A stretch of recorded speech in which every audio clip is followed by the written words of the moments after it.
Son las 7:30 de la tarde, una hora menos en las Islas Canarias. Sean bienvenidos todos a la redacción abierta aquí en El Toro Televisión, donde ya estamos dispuestos a contarles la actualidad del día con valentía, con rigor y siempre en un ambiente de libertad. Hoy es un día un poco pesaroso, porque, como diría un castizo, veníamos advirtiendo y al final se ha liado. Se ha liado por lo que ahora les voy a contar. Ya saben que Israel ha invadido de forma limitada y terrestre parte de territorio libanés. La respuesta de Hezbollah ha sido lanzar misiles sobre Tel Aviv. La duda era qué iba a hacer Irán. Ya se ha despejado la duda, pero vamos a ir por pasos. En primer lugar, quiero que vean imágenes de un tiroteo que se ha producido en las calles de Tel Aviv, concretamente cerca de una estación de autobuses. Escucharán los disparos. Bueno, pues aquí, en fin, ha habido muertes, ha habido la sensación de que el terrorismo de Hezbollah podía llegar a las calles de la capital israelí. Ahí ven algunos cuerpos, en fin, bueno, al menos 8 muertos son los datos que tenemos por aquí. De los terroristas, de los agresores a tiros, tenemos 2 imágenes, una de uno que ha sido abatido por la policía israelí y el otro pues que está siendo buscado en estos momentos, según conocemos. Y luego viene lo fuerte, ¿no? Porque bueno, esto pues hasta cierto punto son 9 muertos, podría haber sido peor o mejor, pero en cualquier caso forma parte de lo que estamos acostumbrados a ver en los últimos días. Lo que es novedad, radicalmente novedad, es lo que ha hecho Irán, que se ha lanzado a una misilada con misiles de alcance, misiles estratégicos sobre territorio israelí.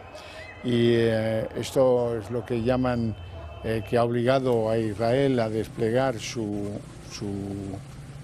cúpula de acero para desviar las bombas que llegaban desde Irán. Este es el ataque que Estados Unidos había detectado que se iba a producir en horas próximas y que finalmente pues, se ha producido. 2 ideas sobre la intensidad de los misiles lanzados desde Irán a territorio israelí. Las autoridades de Israel han interrumpido el tráfico aéreo en todos los aeropuertos de Israel. Eso da idea del peligro. Y en segundo lugar, la respuesta política que ha tenido a bien el régimen teocrático de Teherán, Irán. Irán dice que es una respuesta legal, racional y legítima. Digo yo que lo de legítima y legal será por la muerte de uno de sus generales, justo que estaba al lado de donde explotó la bomba que acabó descabezando al movimiento terrorista Hezbollah.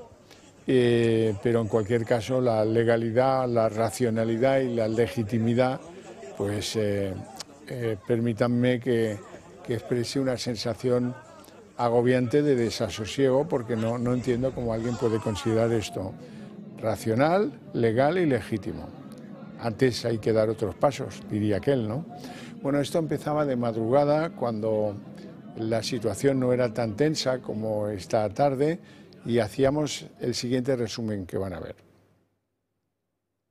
Luz verde a la invasión terrestre del Líbano por parte del ejército israelí. Las fuerzas de defensa primero avisaron a Estados Unidos de lo que iba a ocurrir y posteriormente lo confirmaron. Conforme a la decisión política, hace unas horas las fuerzas de defensa de Israel iniciaron incursiones terrestres limitadas, localizadas y selectivas, basadas en información precisa contra objetivos e infraestructuras terroristas de Hezbollah en el sur del Líbano. Estos objetivos están ubicados en aldeas cercanas a la frontera y representan una amenaza inmediata para las comunidades israelíes en el norte de Israel. Israel lleva varias jornadas atacando objetivos terroristas de Hezbollah, tanto infraestructuras como un almacén de lanzadores de misiles tierra-aire que los terroristas posicionaron a 1,5 kilómetros del aeropuerto internacional de Beirut, como ataques contra líderes de los chiíes y de Hamas, haciendo mella en sus fuerzas. Desde el Líbano, en respuesta, se lanzaron cohetes hacia el norte de Israel. La maniobra llevada a cabo por el ejército israelí ha sido llamada Operación Flechas del Norte. Las tropas han entrado por la frontera sur y la Fuerza Aérea israelí y la artillería de las fuerzas de defensa están dando apoyo a la incursión terrestre con alcances sobre objetivos militares. El objetivo es alejar a la milicia chií de la frontera para favorecer el regreso de los cerca de 60.000 habitantes de las localidades del norte de Israel que fueron evacuados por la guerra en Gaza. Por otro lado, el Pentágono envía tropas adicionales a Oriente Medio. Este movimiento tiene la intención de proteger y dar apoyo tanto a ciudadanos como tropas estadounidenses. Aunque no tengan la orden de intervenir directamente, es una jugada que beneficia a Israel. La operación Flechas del Norte continuará según la evaluación de la situación y en paralelo al combate en Gaza y a otros frentes. Bueno, y ante esto, Estados Unidos, ¿qué? Porque está bien que adviertan de que en horas breves se va a producir una respuesta iraní, pero más allá de eso, Joe Biden se mueve también en una, yo creo que calculada ambigüedad, porque no es nada contundente en lo que dice. Le preguntan directamente, oiga, ¿qué pasa con la invasión? Bueno, pues es una invasión limitada de parte del suelo libanés. A mí me gustaría que parasen, dice. Debería haber un alto el fuego, que parase las hostilidades ya, lo cual no deja de ser una expresión de bonomía, pero no sirve para nada. Y al final parece que se ha mostrado contrario a una operación de carácter terrestre israelí sobre suelo del Líbano. Vamos a escuchar a Joe Biden.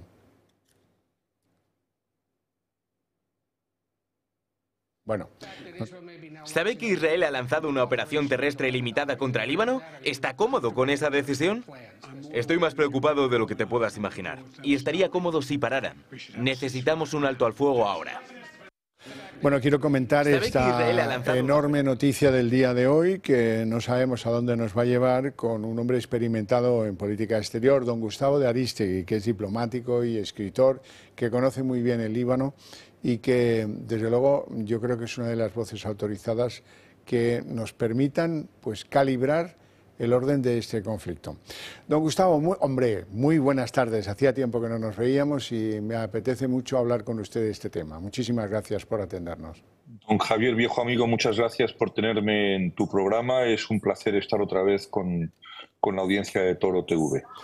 Vamos a ver. Es un día tremendo. Es un día tremendo, eso es así, pero bueno, ¿qué te parece la reacción de Irán? ¿Lógica, no lógica, legal, racional, legítima, como dice Teherán?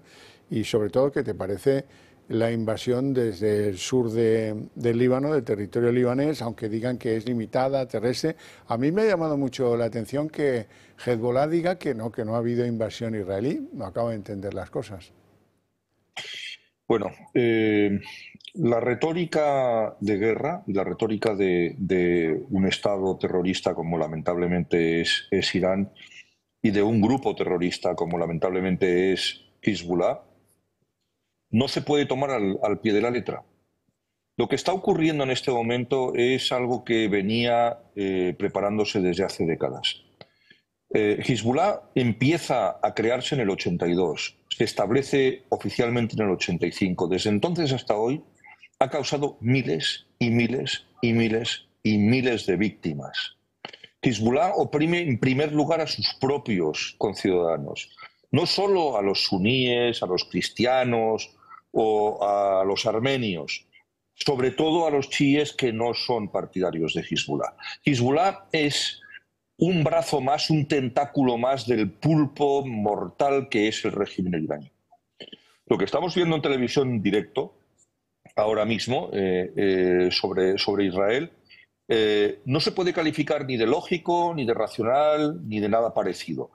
Ahora mismo estamos viendo en vuestras imágenes misiles que no han podido ser interceptados por la cúpula de hierro. Vamos a hablar un poco en términos de lenguaje de defensa y de seguridad. Hasta ahora sabemos que estamos hablando de centenares de misiles, cohetes, seguramente drones y misiles crucero que han sido lanzados en contra de Israel.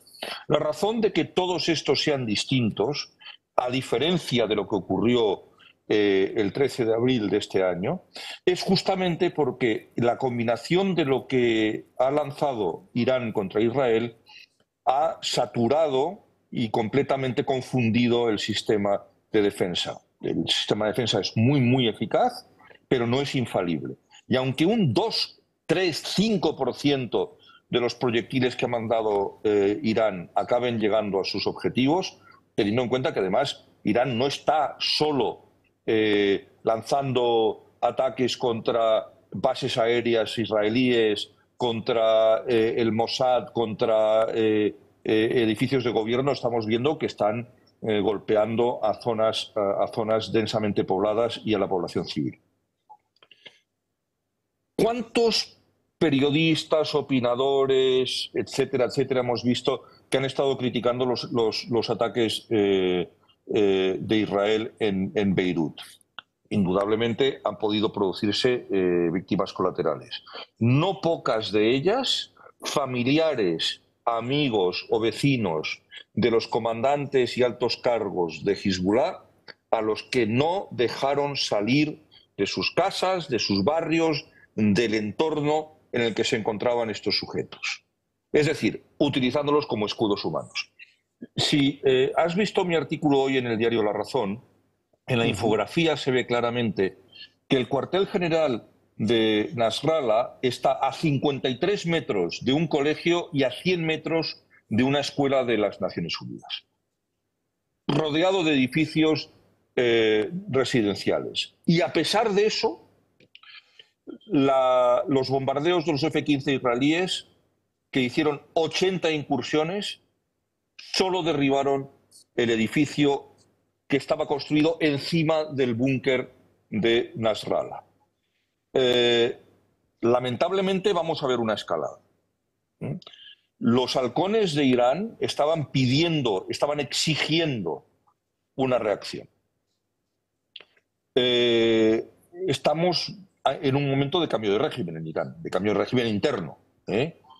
Ali Khamenei está muy enfermo, está muy mayor, y en este momento la lucha por el poder para erigirse como líder de la revolución islámica, que es el que de verdad manda, está con las espadas en todo lo alto.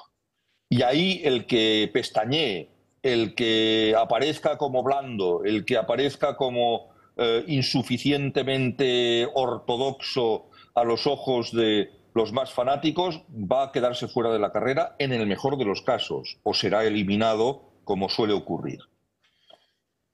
Hace días, una emisora muy importante de España me pidió que buscara a alguien, un español de los 1000 que quedan aproximadamente en el Líbano, que quisiera hablar con los medios de comunicación y explicarles lo que estaba pasando en este momento en Beirut. Yo tengo familia libanesa, tengo amigos en el país, algunos son españoles, algunos son libaneses nacionalizados españoles.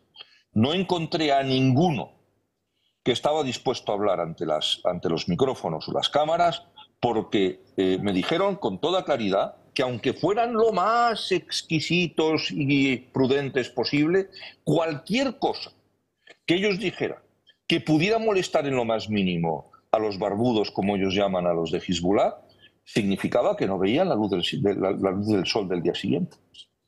Estos son los sujetos ante los que estamos hablando. Y estamos viendo claramente que estemos, quizá, espero equivocarme, ante el inicio de una escalada que puede acabar en una guerra abierta. Espero que no. Tiene mucho que perder Irán, tiene mucho más que perder Hezbollah, pero no olvidemos que Hezbollah no es un beligerante habitual. Puede tener una estructura paraestatal, puede tener una pirámide de mando perfectamente establecida, puede ser una organización extraordinariamente disciplinada, pueden ser unidades militares con una eficacia, entrenamiento y experiencia de combate como no hay otras en Oriente Medio. Pero nada de eso los hace un combatiente estatal. La mentalidad que tienen sigue siendo de grupo terrorista. No tienen los principios, los valores, los frenos o los escrúpulos que puede tener cualquier combatiente, por terrible que sea. Estoy pensando en la Rusia de Putin o, Dios no lo quiera, un ataque de los chinos contra Taiwán. Esto es a lo que se está enfrentando el mundo en este momento y ya sabemos, estamos ante una lucha asimétrica. La guerra híbrida que tantas veces se llama y que, en mi opinión, no describe suficientemente cuál es el verdadero riesgo al que se está enfrentando el mundo. Estamos ante la era de la desinformación, de la propaganda, de la manipulación, de la utilización muy eficaz de los sentimientos más primarios de los extremos. Estamos viendo cómo eso se ha utilizado con enorme eficacia por parte de la Rusia de Putin, apelando por igual y además con la misma eficacia, tengo que decirlo, y sé que esto me va a costar algún disgusto entre algunos de tus televidentes, porque lamentablemente hay simpatías en ese terreno. La derecha dura y la extrema izquierda estalinista, que la hay en España y peor, tienen una simpatía incomprensible, bueno, en el caso de la extrema izquierda sí, por Vladimir Putin. Pero es que esto que está ocurriendo hoy es una más de las coincidencias en un muy corto periodo de tiempo, en unos espacios peligrosamente cercanos los unos de los otros, que pueden llevar al planeta a una situación de una inestabilidad sin precedentes. Acabo de escuchar a Wolf Blitzer, que, en fin, es una persona bastante ponderada, que es uno de los más viejos presentadores de la CNN y quizá de lo poco que les queda realmente equilibrado y ponderado. Estaba diciendo que este era uno de los momentos más peligrosos en la historia del Estado de Israel desde su creación en el año 48. Y estamos viviendo la historia aquí, mientras estamos hablando, tú y yo, Javier, viendo lo que está ocurriendo en Israel. Estamos viendo que en este momento las televisiones francesas están hablando de 12 muertos y esta es la primera oleada. No sabemos exactamente. Este fogonazo que estamos viendo ahí, ese no es un misil interceptado. Eso es un misil que ha alcanzado un objetivo. Estamos de verdad ante un día que se va a inscribir tristemente en la historia. Gustavo, desde tu opinión, ¿qué puede hacer, conociendo a Netanyahu, qué respuesta puede dar Israel al ataque furibundo de Irán con sus misiles? Bueno, es evidente que no podía, que no va a haber una contención en la respuesta de Israel a este ataque. Cuanto más grave sea los daños y el número de bajas, más contundente va a ser la respuesta. Atacar a un grupo terrorista, por muy estructurado, muy disciplinado, muy paraestatal, cuasi estatal que sea, no es un acto de provocación a un Estado que no tiene ni fronteras con el Líbano ni con Israel. Lo que está demostrando claramente es que un grupo terrorista que ellos mismos crearon en la embajada de Irán en el año 82, aunque solo reconozcan el 85, porque claro, hay unos atentados absolutamente execrables entre el 83 y el 85, de los que son responsables los Hezbollah, que en ese momento andaban escondiéndose detrás de las socorridas siglas Yihad Islámica, Amal Islámica, etcétera, etcétera, etcétera. Esta gente creó Hezbollah como un brazo ejecutor de sus políticas expansivas y agresivas. Creó Hezbollah como el más potente de sus aliados o proxies, intermediarios de la violencia, y están armando ahora mismo, mientras estamos hablando, a sus milicias en Irak y a los hutíes en el Yemen, que ya han atacado con misiles balísticos iraníes, que ni se esconden en eso, tenía la bandera iraní, ni eso se esconde al Estado de Israel. Es un momento extremadamente grave. Nos acordaremos muchos años de este día. y lamentablemente esto es el comienzo de algo que yo esperaba que no ocurriera. No sé en qué puede acabar. Espero que la reacción de Israel no provoque una escalada sin precedentes. Estamos viendo algo que para mí es muy importante, y es la contención en la respuesta política y diplomática de muchos estados del Oriente Próximo. No olvidemos que Irán es una potencia chií, que es el 20% del Islam, que el 80% es suní, tanto del mundo islámico en general como del mundo árabe en particular. Que Irán es considerado una amenaza seria y cierta para la existencia, para la estabilidad, para la paz de prácticamente todos los estados de la región. Irak no, porque tiene una mayoría chií, obviamente, pero ya ha utilizado Irán, incluso en aquellos países donde ha habido o ha reinado la paz y la estabilidad durante décadas, a sus minorías para tratar de desestabilizarlas. Arabia Saudí, en los Emiratos, en Bahrein e incluso en Kuwait.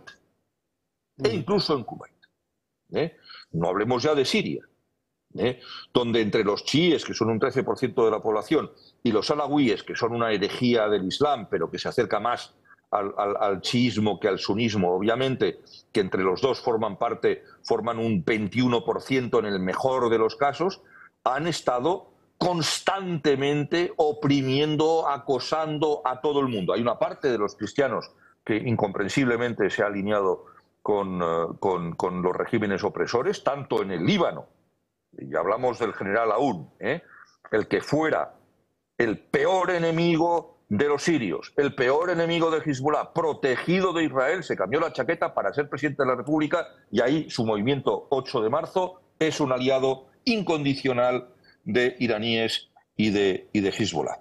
La mayoría de los cristianos no está en esas posiciones. Pero la práctica totalidad de los musulmanes suníes sí. Y la totalidad, sin excepción, de los suníes de Siria también.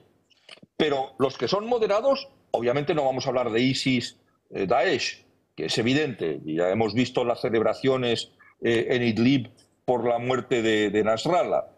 Eso no hay que contarlo. Idlib está dominado por Daesh, no cuenta eso. Pero Turquía no es amiga de Irán.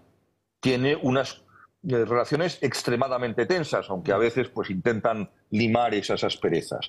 Es curioso que en el Oriente Medio las amistades y enemistades son flexibles en función del momento y en función de la circunstancia.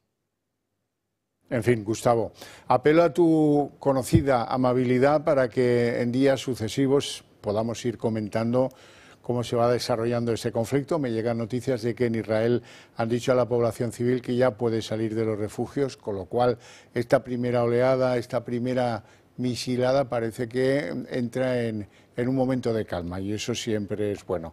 Biden, por cierto, ha dicho que el despliegue naval americano o de las bases americanas tiene su orden para derribar toda la misilería que vaya de Irán hacia Israel. Muchísimas gracias. Si me permites un último comentario antes de terminar, muy rápido. Hay mucha gente que ha leído erróneamente la situación de Estados Unidos, diciendo que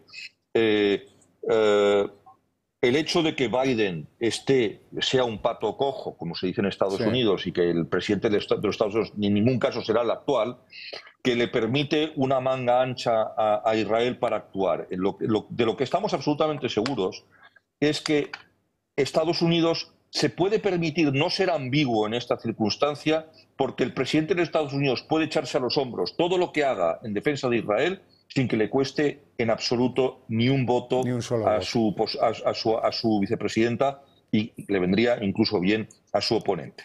Probablemente. Gustavo, un fuerte abrazo. Muchísimas gracias. Un fuerte abrazo, don Javier. Muchas gracias a ti. Gracias, de verdad. Vamos a hacer una pausa de publicidad. Volvemos enseguida.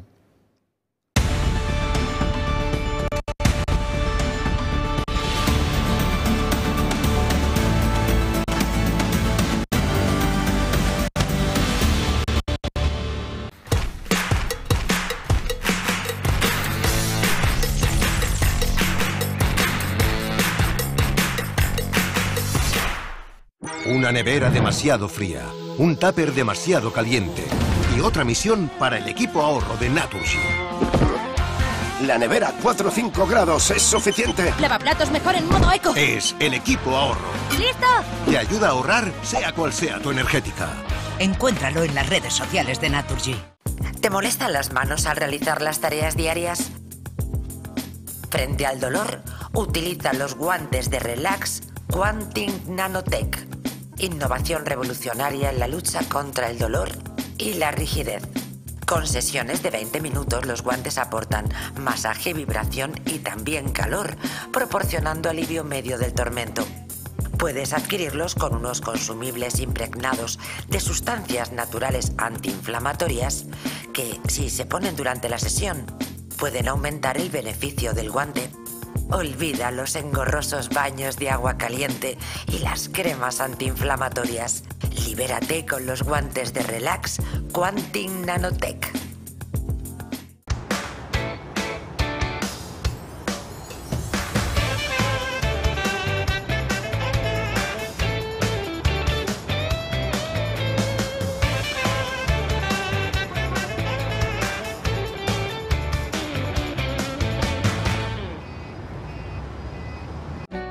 ¿Quieres reducir el gasto de refrigeración y calefacción de tu comunidad?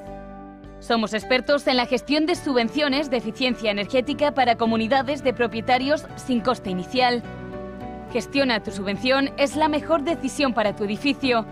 Llama ya al 911 45 47 77 y en Gestiona tu subvención te daremos un trato personalizado.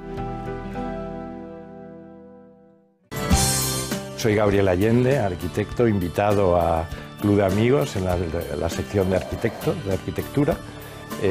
Trataré, soy invitado en el mes de octubre para hablar de un título que es Arquitectura Visual o Literatura Visual en la Arquitectura.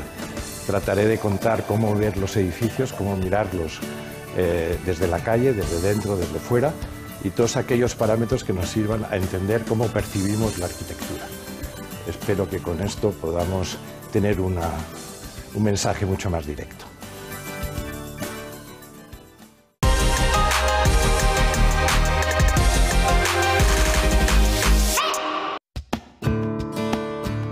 Hoy en Recomendaciones del Toro les presentamos el grupo Bajalica. Son líderes y pioneros en poda, tala en altura de árboles con técnica de trepa y profesionales en jardinería. La empresa fue fundada hace 4 décadas por Branco Bajalica, con gran experiencia nacional e internacional. Se caracteriza por su amplia gama de servicios de excelencia garantizada. Llegan donde otros no llegan. Les ofrecen presupuestos sin compromiso. Grupo Bajalica, una recomendación del Toro Televisión.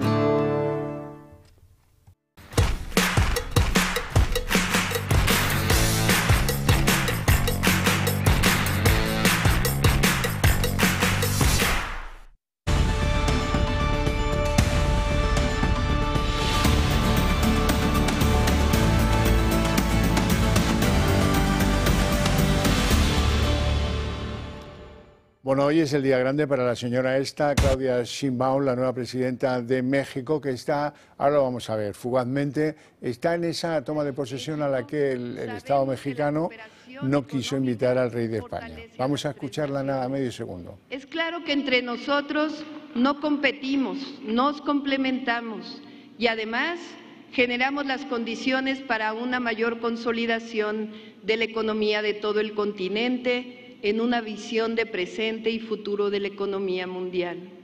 Seguiremos fortaleciendo nuestra relación económica y cultural con los países de América Latina y el Caribe. Nos une historia... A quien ofende no hay que darle cuartelillo. Yo voy a ser más benévolo que todo eso y voy a permitir que mis invitados, si quieren, opinen sobre ello, pero yo creo que esta señora ya más cuerda aquí no va a conseguir. Eso es lo que pienso. Le presento entonces a nuestros invitados cuando falta un minuto para la hora convenida, que eran las 8 de la tarde. Nicolai Jordanov, ¿cómo estamos? Un auténtico placer estar una vez más aquí en este Diputado espacio. del Partido Popular en la Asamblea de Madrid. Ahí estamos. ¿Hago bien? ¿A quien ofende?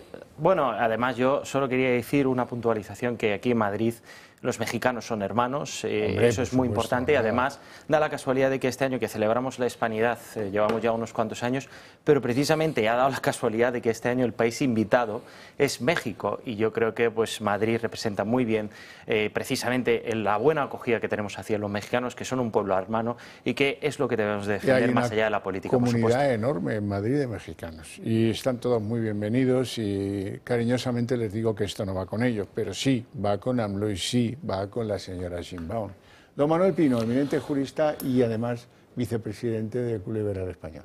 Buenas tardes, Javier, y muchas gracias por invitarme de nuevo al programa. Gracias a ustedes dos. Respecto del tema este de México, bueno, estos son más frutos del populismo comunista revolucionario que está ahora mismo en activo en toda Latinoamérica, ¿no? Entonces se han creado un enemigo y una leyenda como autojustificación de aquellas son la salvación y tal, absolutamente falsa, ¿no? Y entonces, pues, esto de negarnos la presencia del jefe del Estado en la toma de posesión, cuando están las cumbres americanas y el papel que tenemos, y descubridores, y evangelización, y educación, y universidades, y hospitales, y todo todo el bien que hemos hecho a esa zona, con los historiadores más rigurosos, contemplándolo y escribiéndolo en los libros, pues han inventado aquí un rollo, no solamente este país, otros países en los que Puebla y Sao Paulo pues han hecho ahí unos movimientos a los que está contribuyendo de asesor especial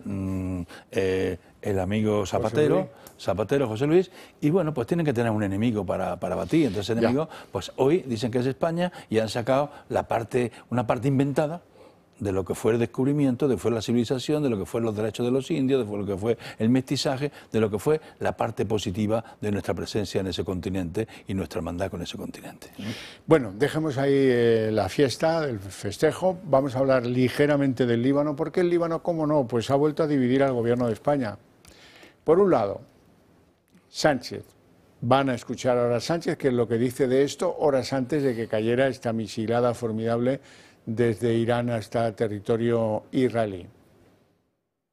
La guerra no solo se detiene, sino que se está extendiendo, en este caso al Líbano, en una escalada de enorme gravedad.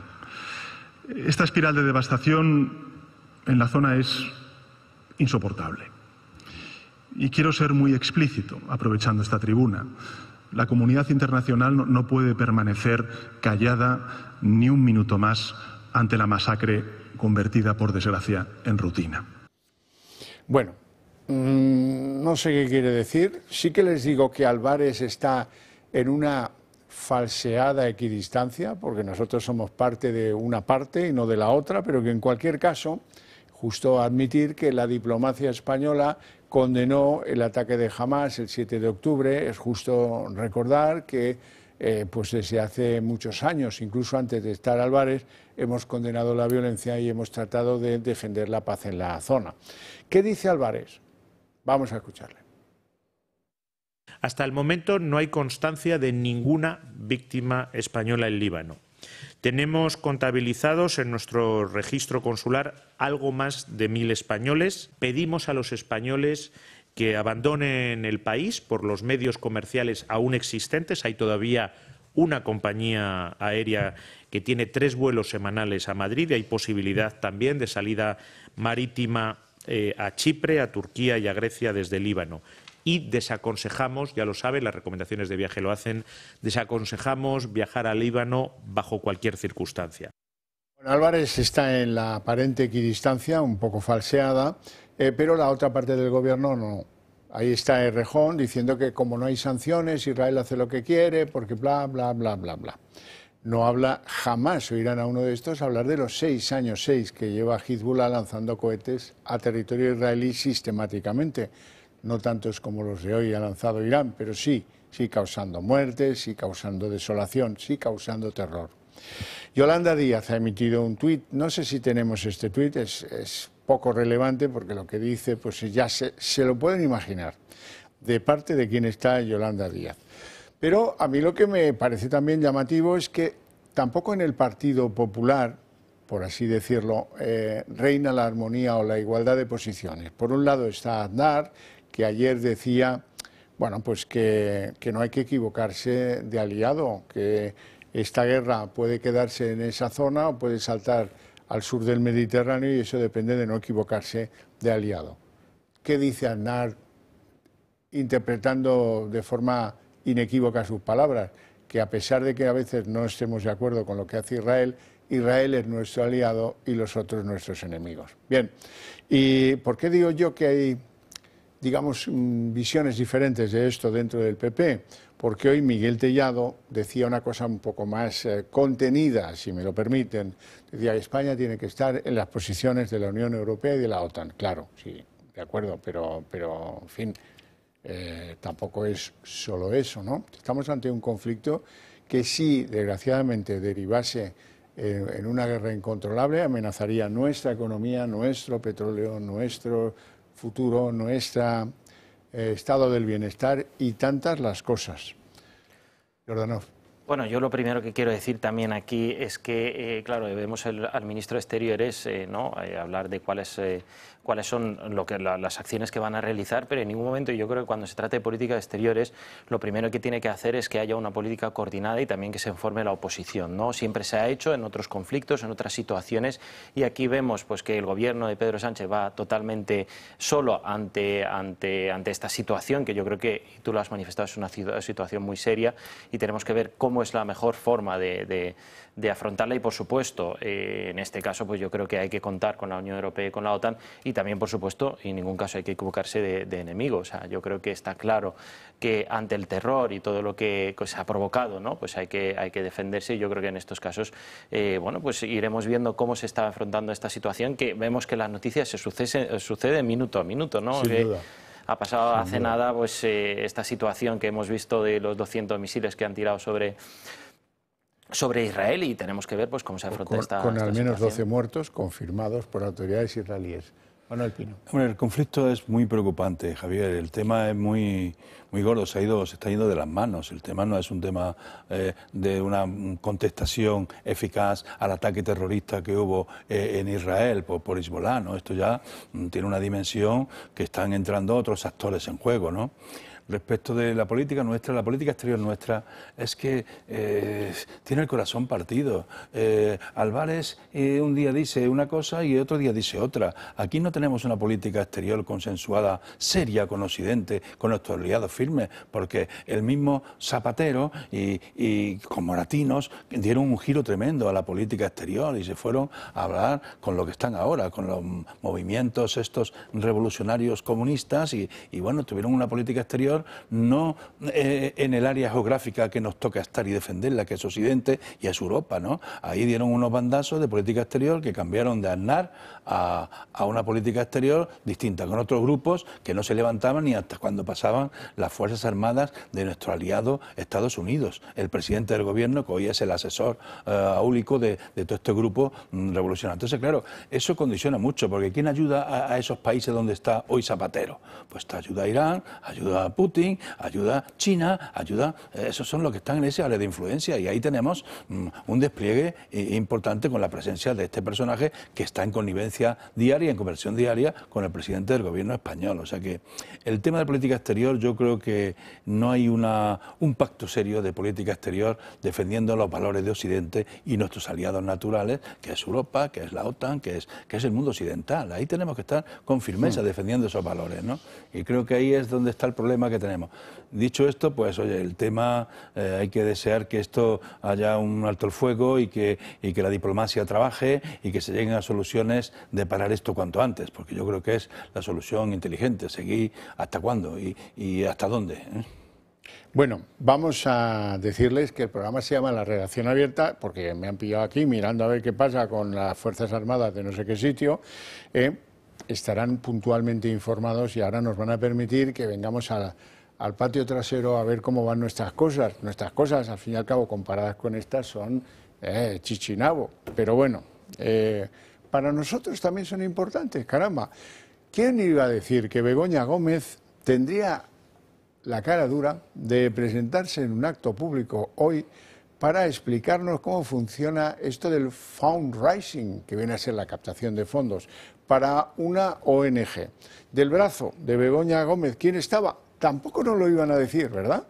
Las dos compañías que destacaron por haber financiado la famosa cátedra de Begoña Gómez, la aseguradora Reale y la Fundación La Caixa.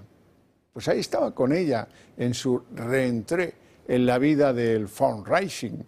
Bueno, hoy hay que decir también que varias cosas importantes respecto de este caso. En primer lugar, que la Complutense ha dicho: marramiao, basta, aparta de mí este cáliz, no quiero saber nada ya de los cursos de esta señora, porque deterioran la imagen de la principal universidad pública de España y porque no hay alumnos. Razón muy seria. Y hay que decir también que alguien, la mano negra que mece la cuna de todo lo que interesa a Pedro Sánchez, ha conseguido que se considere secreto los 10,5 millones de euros que entregó el Gobierno de España como ayudas a las empresas del tal Barrabés. Vamos a ver si habrá que cambiarle la última vocal al apellido. Pero este tío, ¿qué mano tiene aquí? ¿Cómo es posible que declare en secreto las ayudas que recibió Barrabés? Todo eso en Junto lo ven ahora.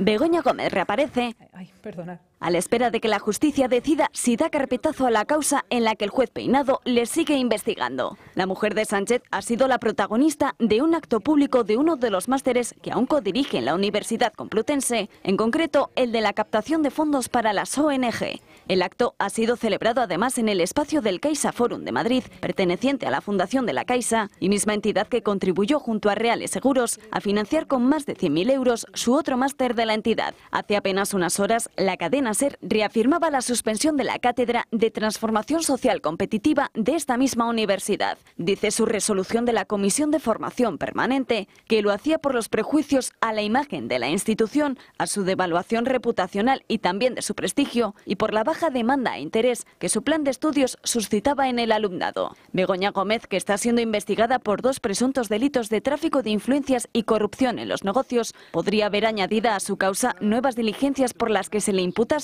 un tercer delito de apropiación indebida, en este caso por haberse adueñado del software empleado precisamente para su máster de TSC. Sánchez, que insiste en proteger a su entorno para que ninguna causa judicial le afecte, ha vuelto a echar mano de la abogacía del Estado para que, salvo que una autoridad lo permita, nadie pueda tener acceso a los documentos que el socio de su esposa, Carlos Barrabés, entregó para optar a un contrato de más de 10 millones de euros del organismo público de Red.es, y cuyo concurso, el de Barrabés, fue avalado por carta por su mujer.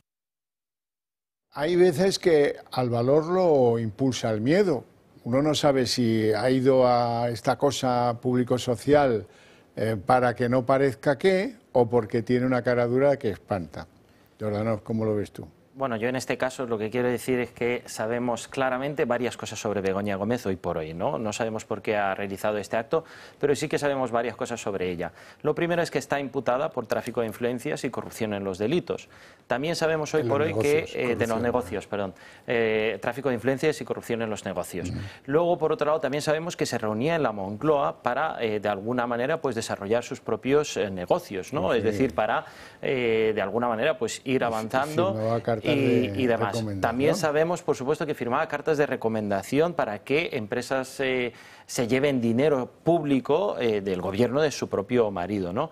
Y también sabemos que hay un juez que sigue esta investigación y que quiere ver hasta dónde pueda llegar, ¿no? He visto que ahora va a tener un cierto margen para seguir investigando hasta el mes de noviembre y pues ya veremos a ver dónde acaba esa causa. Pero yo creo que ante todas estas informaciones, pues lo que tenemos que es pedir explicaciones. Y por ejemplo, en la Asamblea de Madrid ya se ha aprobado esa comisión para investigar la Universidad Complutense, ¿no? Todo lo que ha pasado con este tipo de cuestiones, para que se den explicaciones, porque nadie del gobierno ha dado explicaciones, ningún ministro, ni la propia Begoña Gómez ni el propio Pedro Sánchez, ¿no? Y lo único que sabemos también es que ahora a su disposición pues tenemos la abogacía del Estado, tenemos la fiscalía que se paga con los dineros de todos los españoles y esas son las informaciones que tenemos hoy en día sobre Begoña Gómez y hay que seguir esclareciéndolas. Y no sé si habrá responsabilidades penales, no sé si llegaremos a esas responsabilidades penales, que haya una condena o hacia dónde puede ir. Pero desde luego yo creo que estamos ante situaciones muy graves y hay que pedir responsabilidades políticas.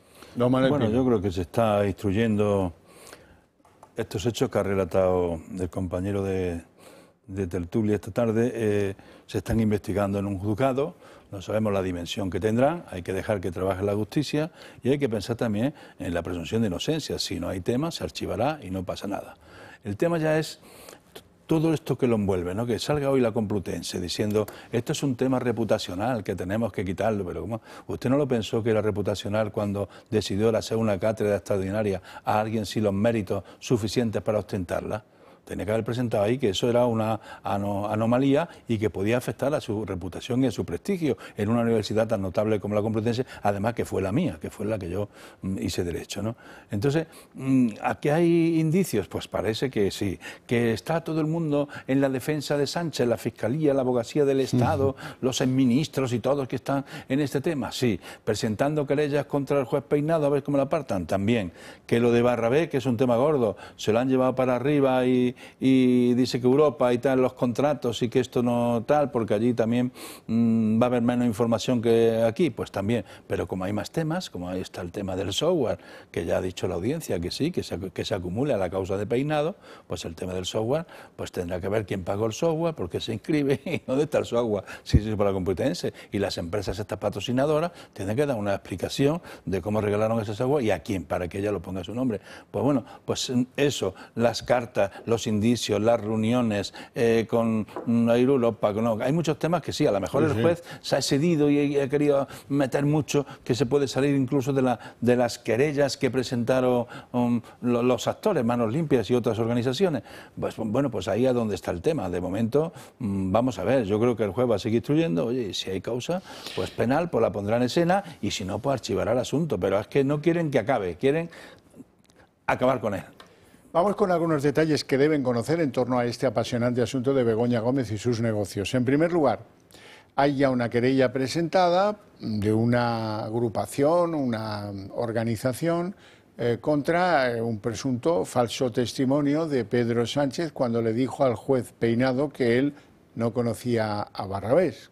Es bastante llamativo, ¿verdad? Bueno, pues ya tiene esto hilo, si es que a su señoría le parece esto relevante o quiere, pues es bastante clamoroso, me da la sensación. Otra cosa es que al juez, tal vez por otras cosas, no le convenga pues levantar este lío ahora de imputar al presidente del gobierno por falso testimonio, que eso, pues aquí en España, este país tan hermoso, pues tiene pena de cárcel. Más cosas, y esto es no deseable para cualquier ser humano y desde luego también para este, a pesar de que a mí me caiga un poco mal. Víctor de Aldama, uno que estaba en todos los guisos y en toda la salsa. Bueno, pues este, al parecer, pues ha recibido una amenaza, era uno de los cabecillas de la trama Coldo, y le han pegado 2 tiros a su coche. Dicen que como aviso, no sé quién interpreta estas señales tan cafres, ¿no? El ataque a Aldama llega en un momento en el que la investigación llega al punto crucial. Ya están investigando, esto es el caso Coldo, que es un caso colateral, pero ya están investigando a Ábalos. Así es que, bueno, pues a mí me parece fatal, como me parecería que 2 disparos a cualquier otra persona implicada o no en un caso de corrupción, pues sea la manera de mandar avisos de no se sabe qué cosas. Lo que no cambia la cosa es en el acoso y derribo del juez Peinado. Cada día se suceden los ministros del Gobierno que, a pesar de aquel llamado que en su día hizo la nueva presidenta del Supremo y del Consejo del Poder Judicial, aquí a un juez lo vapulean desde el Gobierno.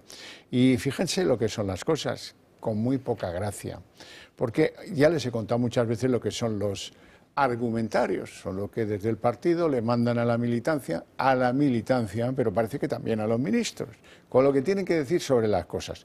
Solo la dependencia, poco materia gris, solo la dependencia de ese argumentario me permite a mí decirles a ustedes que hoy Pilar Alegría ha utilizado la misma y recambolesca expresión que utilizase ayer Óscar López para criticar al juez Peinado. Está pedaleando en la nada. Mira que es cursi la cosa. Solo a un tío que escribe argumentarios se le puede ocurrir algo así. Y a un ministro con poca cabeza, repetirlo después de habérselo oído ayer a un compañero. Al menos hay que leer, escuchar un poco la radio, la tele, ¿verdad? Vamos a Pilar Alegría. que llevamos 6 meses de instrucción pedaleando en la nada, donde además se ha solicitado un informe a la Guardia Civil, en este caso 2 informes sólidos y solventes, donde trasladan lo que venimos diciendo desde el primer momento, que no hay caso, donde la propia Fiscalía ha solicitado ya el archivo del caso y, por tanto, pues como le decía, estamos seguros que la justicia y la verdad pondrá las cosas en su sitio en este no caso. Hay que estar en forma y al día, hay que hacer bicicleta estática, esas cosas, ministra.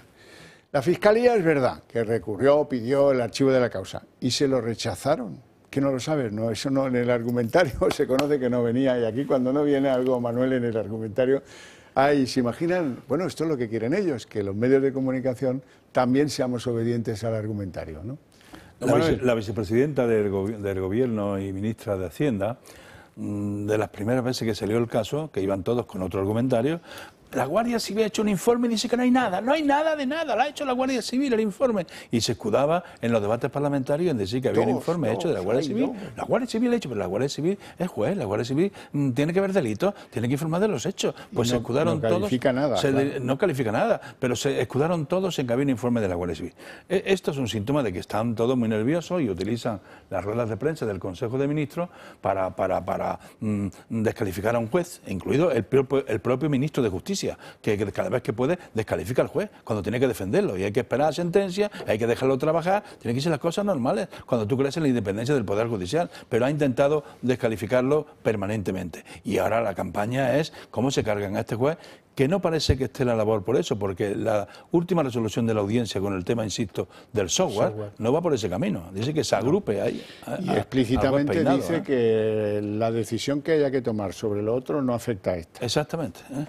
En este caso sumamos a la Fiscalía, que ya defiende a Begoña Gómez, sumamos a la Abogacía del Estado, que ya defiende a Begoña Gómez, a las ruedas de prensa posteriores al Consejo de Ministros, que semana tras semana pues defienden también a Begoña Gómez, ¿no? Y que ellos decían en un principio que era una particular, ahora es la presidenta del Gobierno según Patxi López, y eso es lo que hacen, ¿no? Desde las ruedas de prensa del Consejo de Ministros defender, en este caso a Begoña Gómez, y también atacar a jueces, que eso es lo que me parece más lamentable en esta situación, ir contra el Estado de Derecho, la separación de poderes, que yo creo que es fundamental en nuestro Estado. Ya lo hemos visto que, bueno, pues con el Tribunal Constitucional han intentado hacer todo lo que han podido y, por supuesto, ellos ven jueces buenos y jueces malos, ¿no? Los que, bueno, pues de alguna manera nos gusta lo que dicen, pues son jueces buenos, y los que no nos gusta, pues son jueces malos. Eso en un Estado de Derecho y un ministro del Gobierno de España no se lo puede permitir, y lo ha dicho bien Manuel, ni siquiera, o sea, el ministro de Justicia, que cargue contra los jueces, o sea, el propio ministro de Justicia que cargue contra los jueces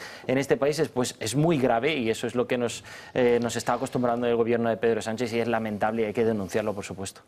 Bueno, tengo que agradecer a un espectador que se ha leído, yo no lo hice, y lo lamento, los 100 folios de la sentencia de ayer del Tribunal Supremo que dicen la malversación no puede ser amnistiada y tiene que seguir siendo condenada por este tribunal.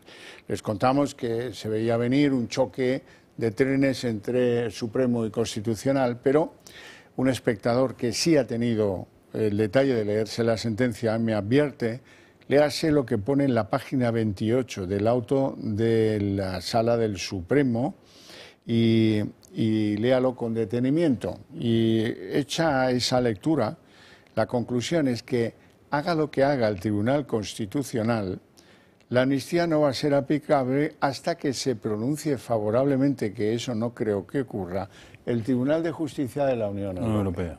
Es decir, que la sentencia que ayer alabamos por coherencia del Tribunal Supremo, hoy la tenemos que alabar por finura, porque hay maneras muy elegantes de dejar los temas atados, ¿no? Y esta es una de ellas, y hay que agradecérselo a los señores magistrados del Supremo. Momento en el que os digo, ¿habéis reflexionado cuál es la mejor manera de hacer progresar vuestras ideas, que las compartan más y más españoles? En mi opinión, una de las más eficaces es asociarse, apoyar a un medio de comunicación con el que compartís buena parte de esas ideas. No todas, pero buena parte sí. Eso es lo que me inspira para pediros que pues estudiéis, incorporaros al Club de Amigos del Toro Televisión, Eso se hace con una llamada telefónica muy sencilla al número que aparece ahí en pantalla, 91 616 2464, y contaros que en el mes de la Hispanidad estamos más orgullosos que nunca de ser parte de este gran país y queremos invitaros a que forméis parte del Club de Amigos. Solo tenéis que daros de alta y como agradecimiento recibirán un fantástico regalo con un llavero, una bandera, un pin de corbata, todos con nuestra bandera de España, como están viendo ustedes en la pantalla. Estamos convencidos de que es el momento de estar unidos, de defender lo que nos hace grandes como nación, y ustedes pueden ser parte de ello apoyando a esta televisión. Ayúdenos a conseguir pues ese éxito para todos y sigan ustedes llevando ese mensaje de orgullo y de unidad a través del Club de Amigos del Toro Televisión. Ya les hablaré de las actividades que tienen previstas en el club para el mes de octubre. Nos vamos a publicidad.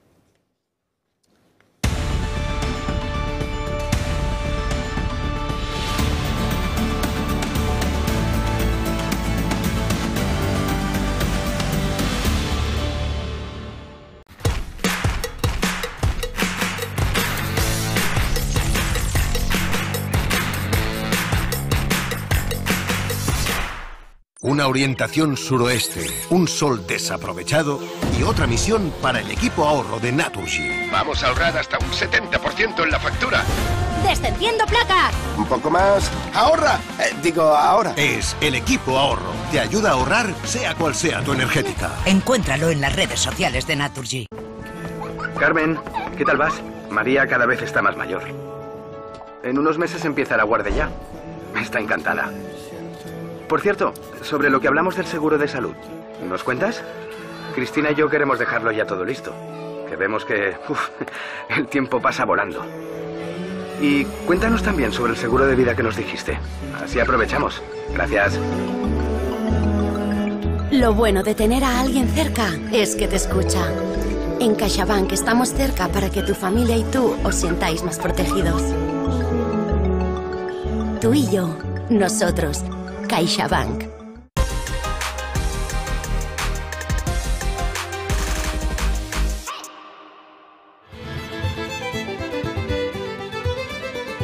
Hoy en Recomendaciones del Toro por España nos vamos a Vedra, en La Coruña.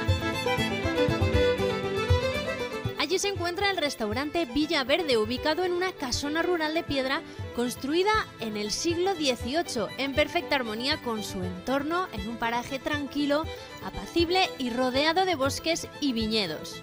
Podrá disfrutar sus mariscos más tradicionales y pescado salvaje. Entre sus carnes, gallo de corral con salsa de jerez y miel, solomillo de ternera gallega y sin olvidarse de los mejores productos de la huerta y sus platos de pesca de río. Visite el restaurante Villa Verde. Es una recomendación del Toro Televisión.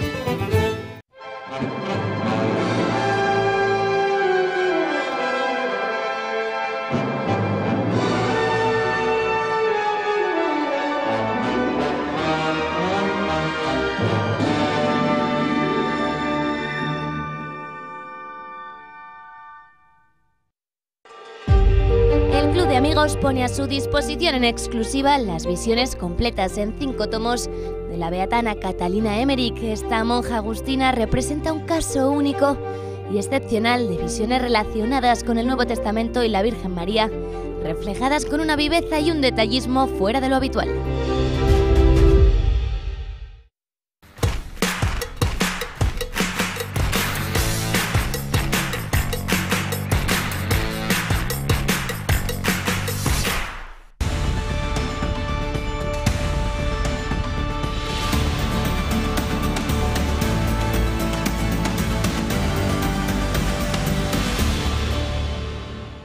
Chalaneo es una bonita palabra del español tradicional callejero que explica que nada es lo que parece. Hay chalaneo. Aquí hay chalaneo porque hoy le ha convenido, por las razones que a mí se me escapan, a Puigdemont poner en un compromiso a Salvadorilla, que tiene cara así de apocado, pero que tiene muy mala baba. Cuidadito. Ha hecho una limpia en el PSC que, en fin, ni los productos de limpieza más fuertes. Bien, dice Puigdemont que él llamó por teléfono a Illa el día de o las horas siguientes a la investidura. y después de su fugaz regreso a Cataluña, esa aparición que tuvo de apenas unos minutos, ¿verdad? Como ahora quiere comprometer a ella, dice que le llamó, que estuvo hablando con él y tal. Y los otros glups, ¿qué contestan los otros? Pues hay una chica que es portavoz del gobierno, que se apellida Panete y que dice que, no, hombre, esto son cosas personales y el contenido de esas conversaciones no está en lo público. Esto nos lleva a recordar que hoy es 1 de octubre y, por supuesto, un día aciago para la historia reciente de este país, porque fue el día del referéndum ilegal. Fue el día, hace 7 años, del referéndum ilegal. Y todavía seguimos a vueltas con este tema. Vean.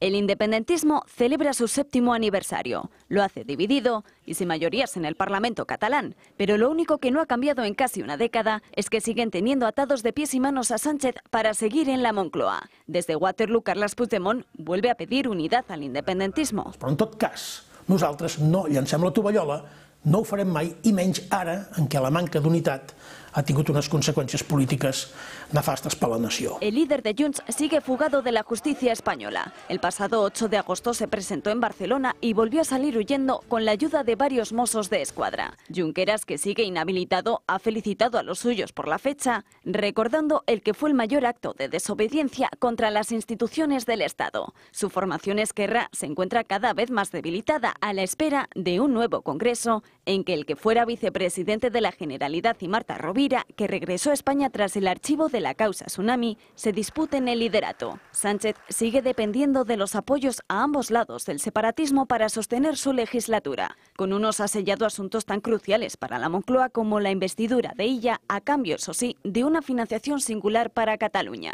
Y con los otros, una ley de amnistía que exigen que se aplique, aunque para los tribunales quepan dudas sobre su constitucionalidad. La gestión de Rodalies o el ingreso mínimo vital, la desclasificación de informes del CNI sobre los atentados de 2017 o la Operación Cataluña son solo algunos de los pactos que Sánchez ha ido cediendo a la causa separatista en todos estos años. Ahora incluso la aprobación del techo de gasto depende también de sus apoyos, y ceder a una consulta secesionista claman porque sea el último paso. Bueno, pero quizás, por ser positivo, quizás lo más llamativo de todo esto, que ante la discusión sobre el cupo catalán y que sean ellos, la Generalitat, quien decida qué funcionarios, qué liquidaciones, qué inspecciones y qué trabajo deben hacer en la agencia tributaria de Cataluña, porque esto se la van a dar, les importa muy bien poco. ¿Qué se está produciendo? Pues un traslado masivo, todos se quieren ir, dice gente que trabaja, funcionarios que trabajan en la agencia tributaria. En Cataluña hay 4.000 funcionarios de la agencia tributaria que no duermen, porque dicen, no, hombre, no, yo aquí en esto, con estos, vamos, ni de coña. Y están marchándose. Bueno, recopilando ambas las cosas, don Manuel Pino. Bueno, mira, Javier, yo tengo que decir sobre este tema, que ya llueve mucho sobre mojado y tal, que el único mérito del presidente Sánchez ha sido hacerle el programa a Junts y a Esquerra. Esa es la parte más significativa de su política de estos 6 años, porque es que tiene tela la cosa, ¿eh? Después de la que liaron con las leyes de desconexión, después de declarar la independencia de Cataluña en el Parlamento, después de todas las deslealtades al Estado institucional, de incumplir las leyes en vigor, de querer romper la unidad de España, pues resulta que fueron juzgados y condenados con un juicio impecable en el Tribunal Supremo, por delitos. Y cuando llega Sánchez, empieza los indultos, la malversación, la sedición, ahora el cupo catalán, y ahora le queda el tercer paso, que es el referéndum. Y ha estado entregado permanentemente. Hemos estado hablando de esto más en la legislatura que los problemas de vivienda, que los problemas que acucian a la ciudadanía con más urgencia. Pues ha sido todo el debate para la gloria personal de este señor, no porque haya una demanda social que requiera esto, no. Eso de la pacificación de Cataluña es un cuento que pusieron de título en la ley. La pacificación no. Ostentar el poder y disfrutar de usted por 7 votos que está dispuesto a vender a lo que haga falta. Y ha sido una deslealtad absoluta todo este tipo de pactos, no para resolver un problema político, que se ha resuelto, no para pacificar Cataluña. ¿Qué se ha pacificado Cataluña? ¿Dónde están las cosas? Que ha llegado Illa a otro precio que le hemos dado, que es la agencia tributaria, pero por favor la soberanía fiscal, pero bueno, ¿qué es esto? No nos tome usted el pelo, déjenos por lo menos reflexionar. Sánchez lo que ha hecho en este asunto es darle el programa que tienen políticos tanto Puigdemont como Junqueras. Se lo ha entregado, se lo ha hecho él, para su interés personal de ostentar el poder, que es su ambición máxima. Al gobierno de Pedro Sánchez se le llena la boca de que ahora la situación en Cataluña está mejor, que cada vez pues, el independentismo tiene menos fuerza, y yo creo que estamos 7 años después del 1 de octubre, el independentismo está más fuerte que nunca, porque ahora actualmente yo creo, y lo vemos en el día a día, gobierna en España.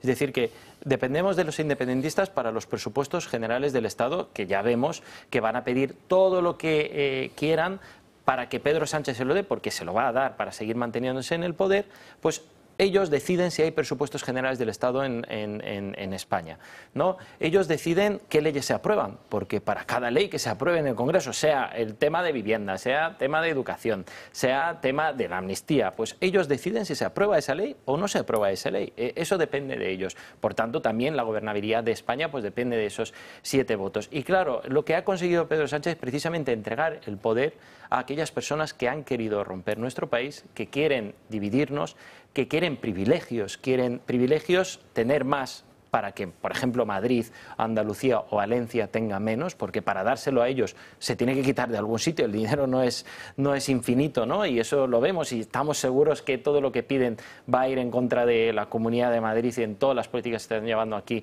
en Madrid, y por eso también nos atacan tanto.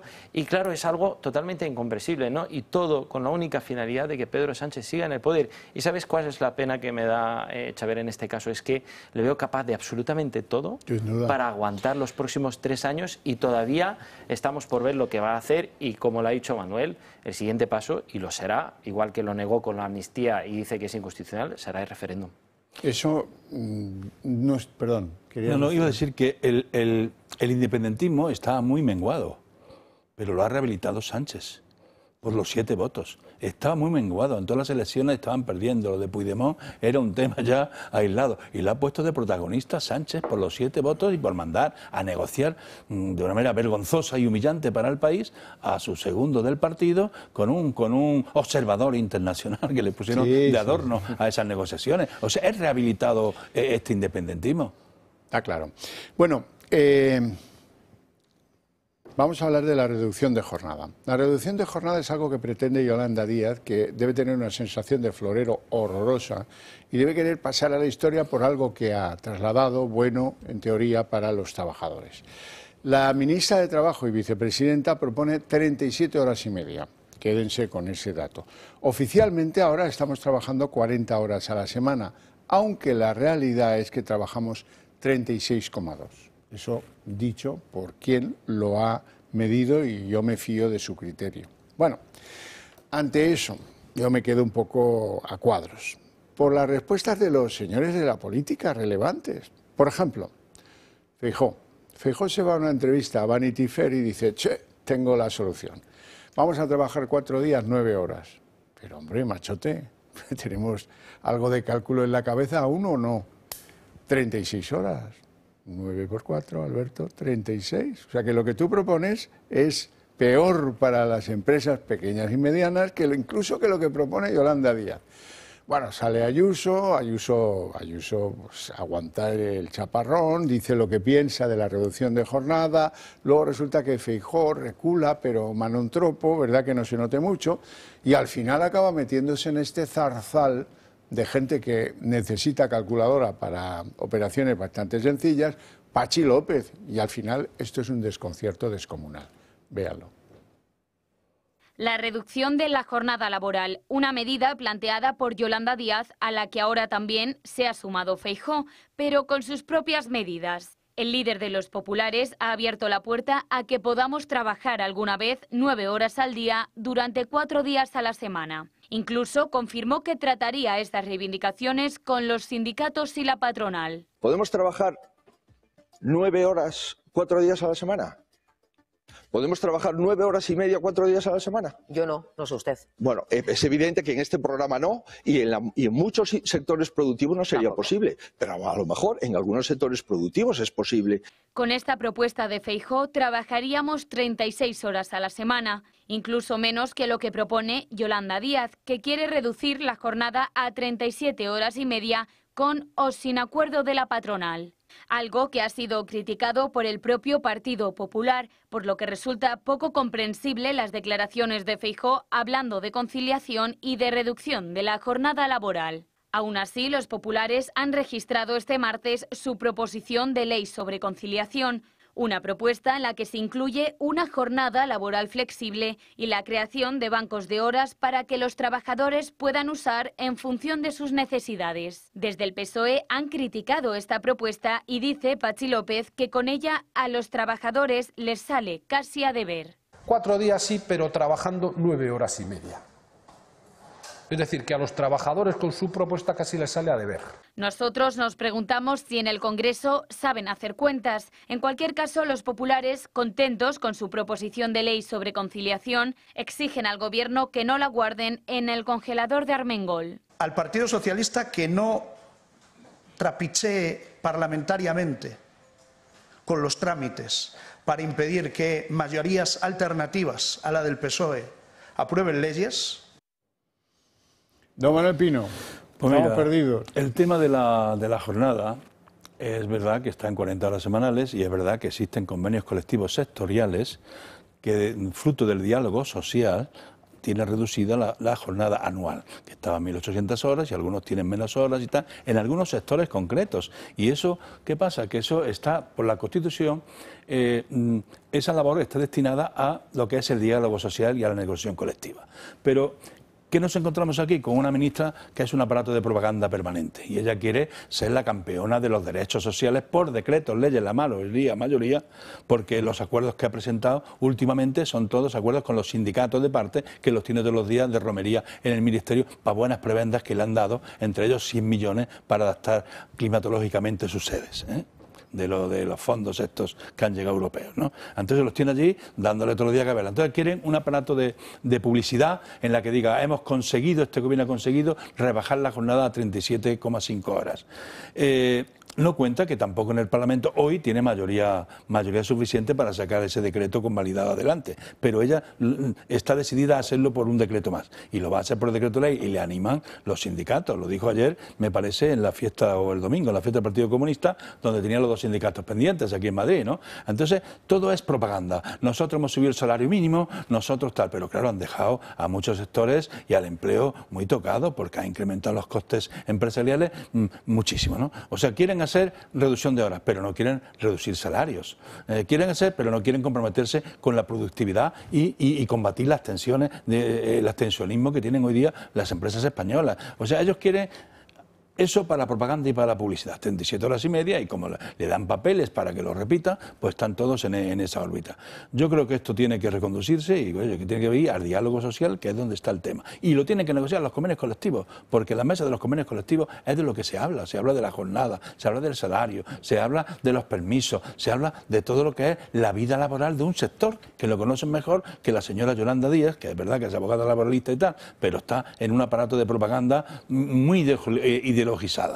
Y era abogado laboralista de un sindicato comunista. Pero comunista, pero ella está con esto. Ella quiere su parroquia. Esto lo hace para su parroquia. He subido el salario mínimo no sé cuánto, he hecho tal. Pero excepto la reforma laboral, primera, que yo no estoy de acuerdo, que creo que es una mala reforma, porque se ha cargado los sistemas de contratación, se ha cargado contratos como el de obra o servicio determinado, un contrato tan limpio y tan al uso, obra o servicio. Pues ahora no, ahora todos son fijos discontinuos para trucar las estadísticas de los parados y para las estadísticas de los 4 millones que no acaba de arreglar esta ministra de desempleo que tenemos estructural en España, que es donde tiene que emplear su energía, a ver si lo reduce de verdad, no con simulaciones estadísticas. Entonces esto de la jornada, insisto, a la negociación colectiva. Tiene que ir a la negociación colectiva y habrá sectores que a lo mejor tienen hasta menos horas. Yo no soy un experto en esto de los temas laborales, pero sí que me ha escandalizado y mucho conocer que hay 1 millón de trabajadores que están en baja laboral.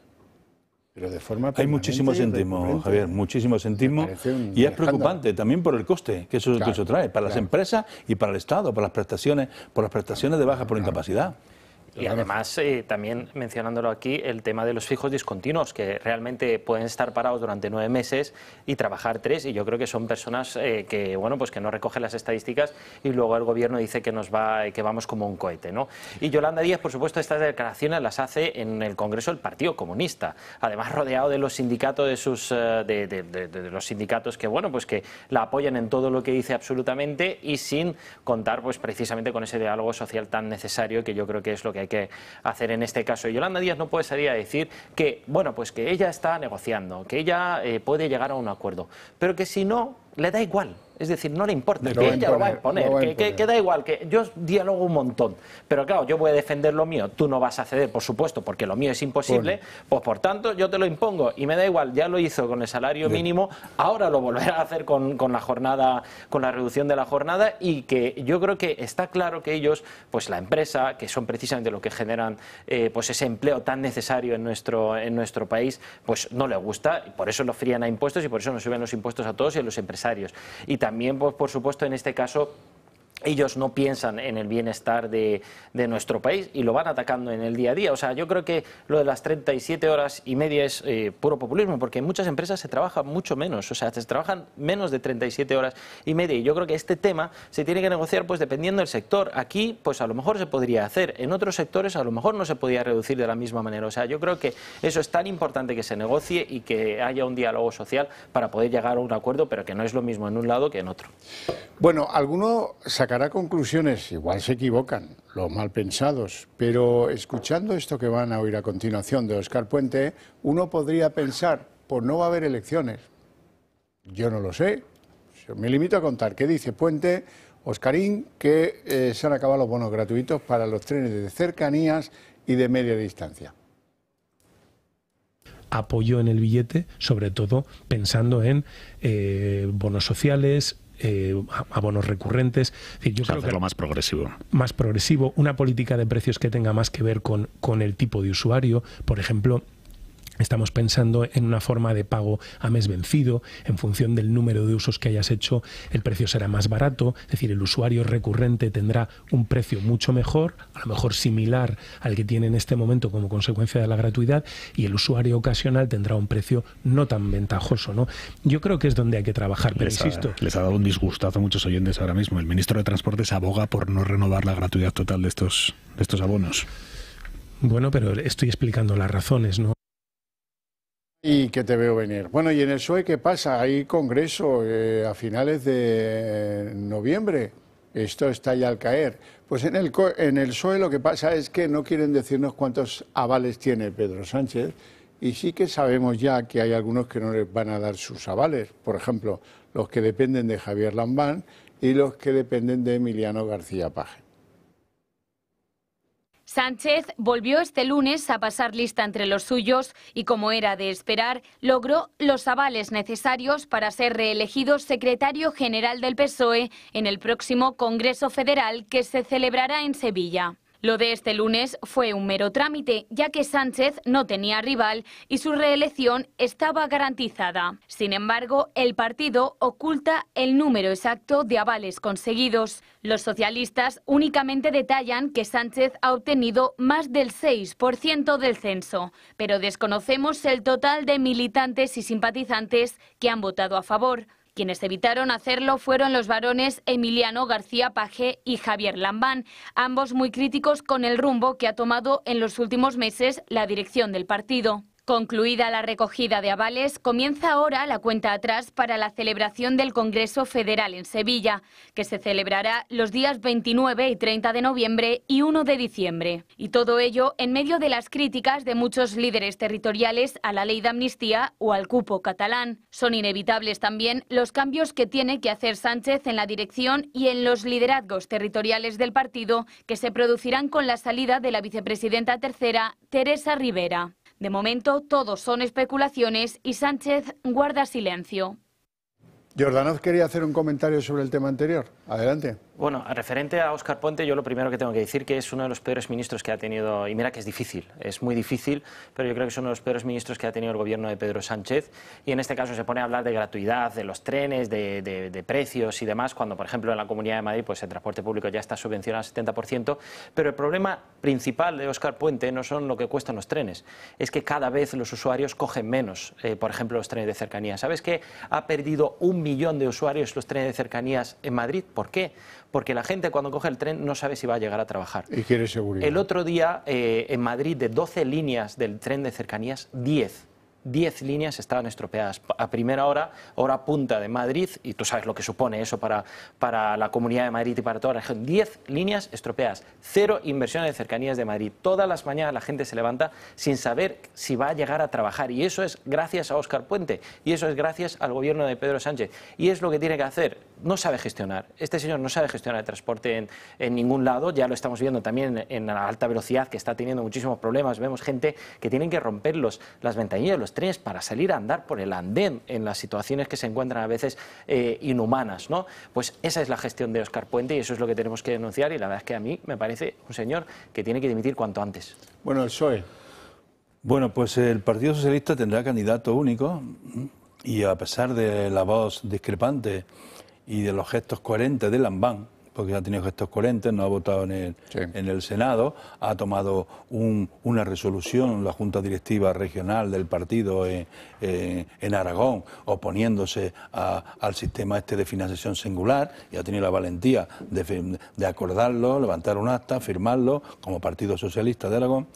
Pues a pesar de todo eso, yo creo que esto va a ser un paseo militar. Todos los que van allí son todos de aplaudir. La primera que va a aplaudir es la sevillana, y allí van a estar todos dándole aplausos y diciendo manténnos la nómina porque como te vayas vamos todos al desastre, ¿no? Sevillana es Marisú, ¿no? Marisú, que es la que mejor aplaude, bueno, que tiene una habilidad tremenda en los aplausos. Pino, tú y yo, por coherencia, no podemos irnos del programa sin hablar de la FAFE. Hemos sabido que han destruido correos antes de entregarle los discos duros a la Guardia Civil, que la UCO los ha pillado con el mondongo en la mano y que han visto pues que hay 11 responsables de la FAFE que han sido eliminados de la documentación que han entregado a la Guardia Civil. María en Vallejo nos va a contar qué pasa en la FAFE. El Grupo de Delincuencia Económica de la UCO de la Guardia Civil está investigando a la Fundación Andaluza Fondo de Formación y Empleo, más conocida como la FAFE. Este organismo se creó por la Junta de Andalucía en el año 2003 y era dependiente de la Consejería de Empleo. El objetivo de esta fundación era la mejora de las condiciones laborales, de las condiciones sociales, de fomento de empleo y también de la formación y del asesoramiento, es decir, que canalizaba fondos públicos para fomentar el empleo en Andalucía. Hasta aquí la teoría. La realidad era que era una fundación que tenía varias tarjetas opacas en cuyos extractos se han podido ver gastos en hasta 5 prostíbulos de Andalucía. De hecho, Fernando Villén, quien fue director de esta fundación, fue condenado a 6 años de prisión por gastarse 32.000 euros en prostíbulos. Esto es lo que estaba investigando la UCO, pero se ha encontrado con una nueva sorpresa, un entramado donde colocar a personas afines al Partido Socialista. Por ello empezaron a analizar los correos en busca de algunas pruebas cuando se dieron cuenta de que hasta 11 directores de la FAFE no tenían ningún correo. Es decir, que se había realizado un borrado masivo. Según la UCO, varios mandos de recursos humanos de esta fundación dieron instrucciones para que se destruyesen todas las supuestas listas que existían de socialistas que había que contratar. El 29 de abril del año 2011, el gobierno de José Antonio Griñán disolvió la fundación, pero blindó a los trabajadores al integrarla en la SAE, la agencia pública que gestiona las oficinas de empleo. De confirmarse todas estas sospechas, entraríamos ante otro gran caso de corrupción por parte del PSOE de Andalucía. Para que se hagan una idea, solo entre los años 2007 y 2009 la Junta subvencionó con más de 134 millones de euros a la FAFE. Manuel Pino no está sorprendido, yo tampoco. No. O sea, enchufismo en una fundación de los años que el PSOE ha estado instalado en el gobierno andaluz, lo convirtió en un régimen y creían que todo era impune. de que ellos ellos tenían el poder y tenían el presupuesto. Y lo de la FAFE pues era un trapicheo de colocación, un trapicheo de dinero, un trapicheo de llegar a lo que se llegó con todo lo que ha sido la estafa mayor de este país, de 700 y pico millones de euros para temas de empleo, para temas de crisis económica. Tanto aquí en la FAFE, que estará llena de empleados, todos familiares y amigos de estos, como en los ERES andaluces, donde hicieron expediente de regulación de empleo, metiendo a afiliados del partido, a concejales, a estructura del partido y tal, para hacerlos pensionistas, porque no habían cotizado suficientemente. Le pagaron primas únicas en compañía de seguro catalana, que los cobraba muy caras, para cobrar a ellos una pensión porque no tenía pensión. Y fue aquello la casa de Tócame Roque, aparte de los gastos poco ejemplarizantes de la cocaína y de los bares estos de lucecitas, todo este lío. Pero el tema gordo es que se llevaron la pasta. El tema gordo es que se llevaron la pasta con actividades que tenían convenidas los que mandaban en el negocio, ¿no? Y ahora vamos a ver cómo queda este asunto. Y luego, en vez de disolverlo, liquidarlo, cuando hizo, se lo metió todo en el Servicio Andaluz de Empleo. Están todos trabajando en el Servicio Andaluz de Empleo. Nicolai.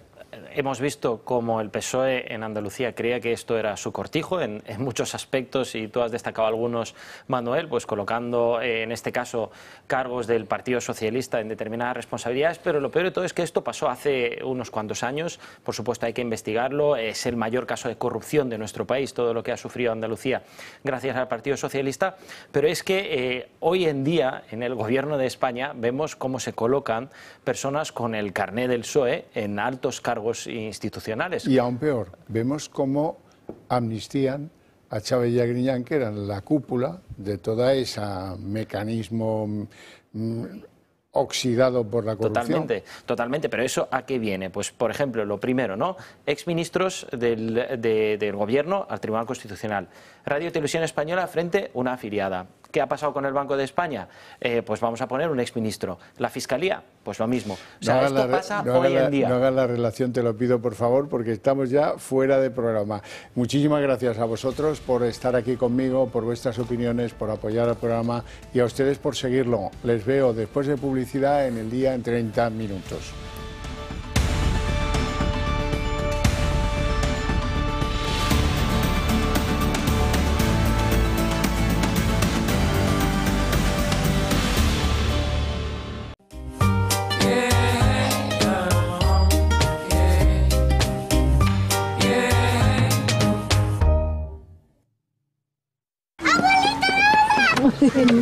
¿Vamos a merendar? Este se me ha quemado un poco. Y el filetito extra tierno para mi reina. Y este para mí.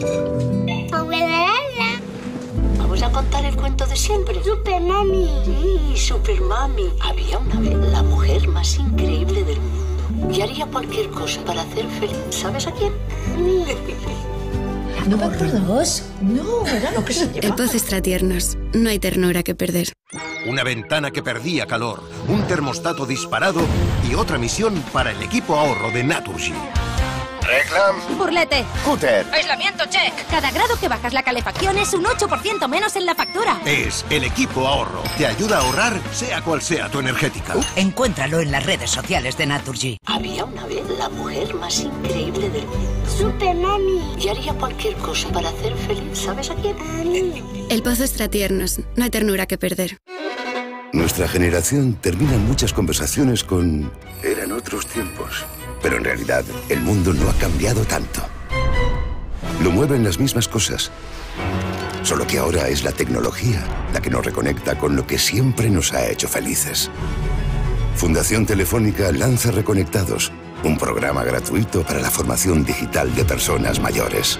Porque la tecnología no tiene edad.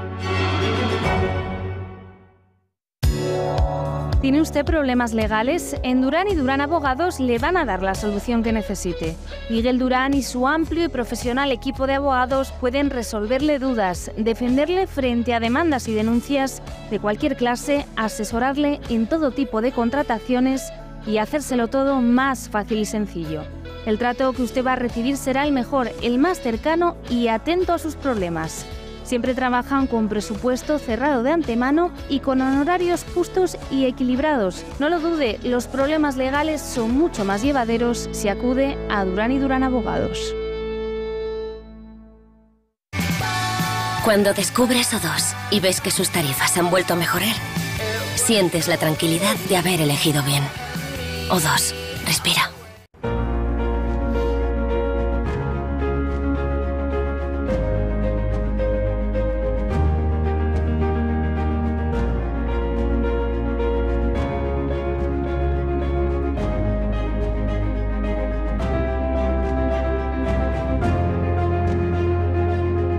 Si enseña su carnet de socio del Club de Amigos, tendrá un 10% de descuento en el total de su factura.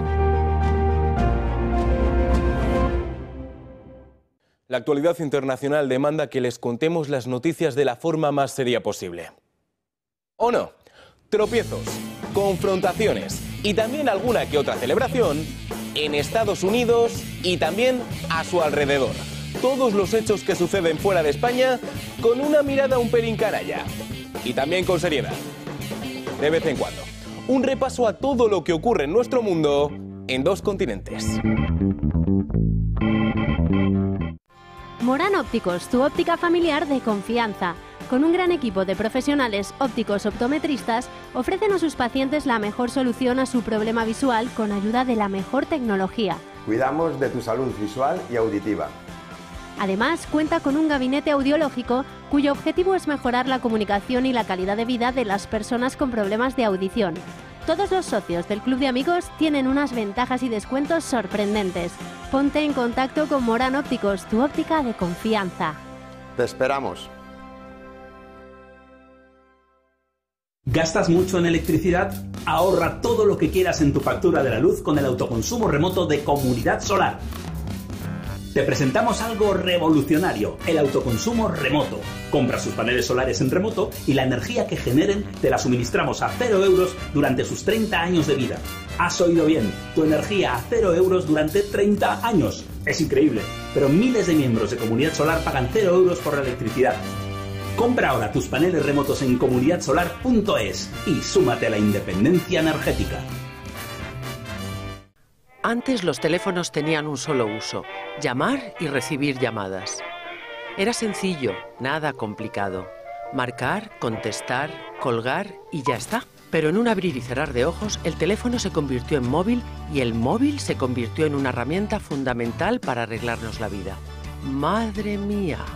Si yo antes pensaba que la vida pasa volando, ahora con toda esta tecnología ni te cuento. Bueno, como no hay que quedarse atrás, ahora yo ya tengo un teléfono móvil y además me apunto al curso. ¿Te vienes? Redenher, la alternativa al trasplante capilar. Toma 2 cápsulas diarias de nuestros suplementos con el estómago lleno. Aplicar un mínimo de 3 veces a la semana nuestro revolucionario Serum Forte de forma generosa.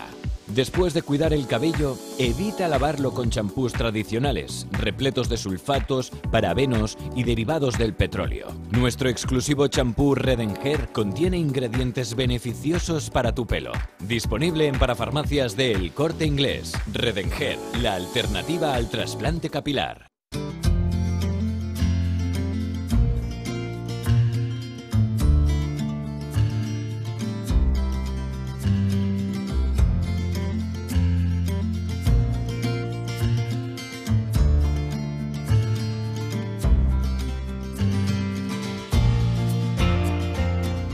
Si enseña su carnet de socio del Club de Amigos, tendrá un 10% de descuento en el total de su factura. Esta nueva colección de relojes más deportivos, informales y dinámicos es una fantástica opción de regalo. Son unisex con correa de nylon con la bandera de España y el logo del toro serigrafiado. Colores disponibles azul y verde. No te quedes sin él, consíguelo llamando al teléfono del Club de Amigos o enviando un correo electrónico a la dirección que aparece en pantalla.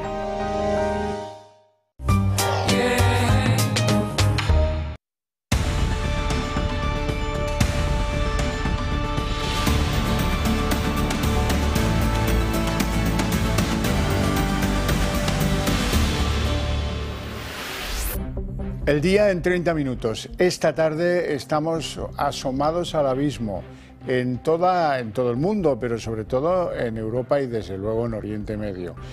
Irán ha consolidado sus amenazas y ha enviado una oleada tremenda de misiles, de drones con explosivos, etcétera, etcétera, etcétera, sobre el territorio de Israel. De momento están oficialmente calculadas 12 víctimas de estos misiles, los que no ha conseguido desbaratar la cúpula de hierro, que es como los israelíes llaman a su defensa contra estas armas que provenían de Irán. Irán dice que ha usado esas armas de forma legal y legítima.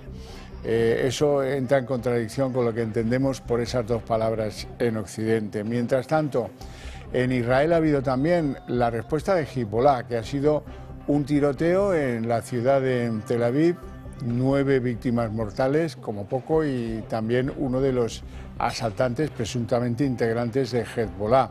Y al fin y al cabo, pues el mundo en vilo, con Estados Unidos que se decanta militarmente por tratar en su despliegue naval de destruir todos los misiles que desde Irán se envíen sobre suelo israelí, y la verdad es que el mundo está en un suspiro. Sí, esto todo es la consecuencia de la invasión terrestre de Israel en Líbano, algo que no sucedía desde el año 2006 y que abre desde luego un nuevo capítulo en esta guerra y la posibilidad de una guerra abierta en el que más países se involucren. Aquí en nuestro país este asunto ha abierto una nueva grieta entre el Partido Socialista y su socio de gobierno. A primera hora de esta mañana, Yolanda Díaz acusaba a Israel, al gobierno de Netanyahu, de invasor y de genocida y pedía ampliar las sanciones claras a Israel. Minutos después, en la rueda de prensa del Gobierno, el ministro de Asuntos Exteriores matizaba estas palabras, intentaba hacer equilibrismos y defender, por una parte, más bien criticar por una parte a Israel, pero también los ataques de Hezbollah que se han conocido en las últimas horas, y lo dejaba muy claro. La posición del Gobierno en Asuntos Exteriores la marca él. Y evidentemente la política exterior de España la marca el ministro de Asuntos Exteriores con el presidente del Gobierno. No tenemos que olvidarnos de que el Líbano es un Estado soberano. Y en estos momentos vemos bombardeos masivos e indiscriminados, que evidentemente nosotros rechazamos, por supuesto, el lanzamiento de cohetes y los ataques terroristas de Hezbollah. Todos debemos de unir fuerzas para lo que está el Gobierno, unido como una piña, conseguir la paz.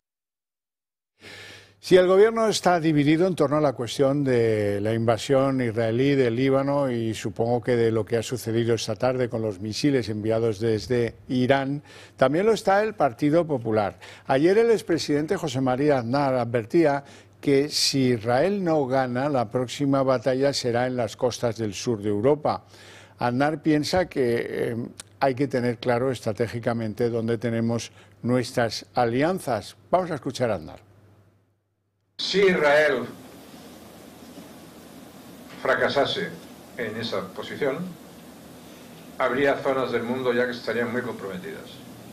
Dicho de otro modo, si Israel no gana, la próxima batalla no será en Oriente Medio, será en las costas del sur de Europa. Entre lo que dice Aznar y lo que dice Miguel Tellado, el portavoz del PP, hay una enorme diferencia. Se muestra muy comedido Tellado y defiende que España tiene que estar en donde diga la Unión Europea y la OTAN. Punto.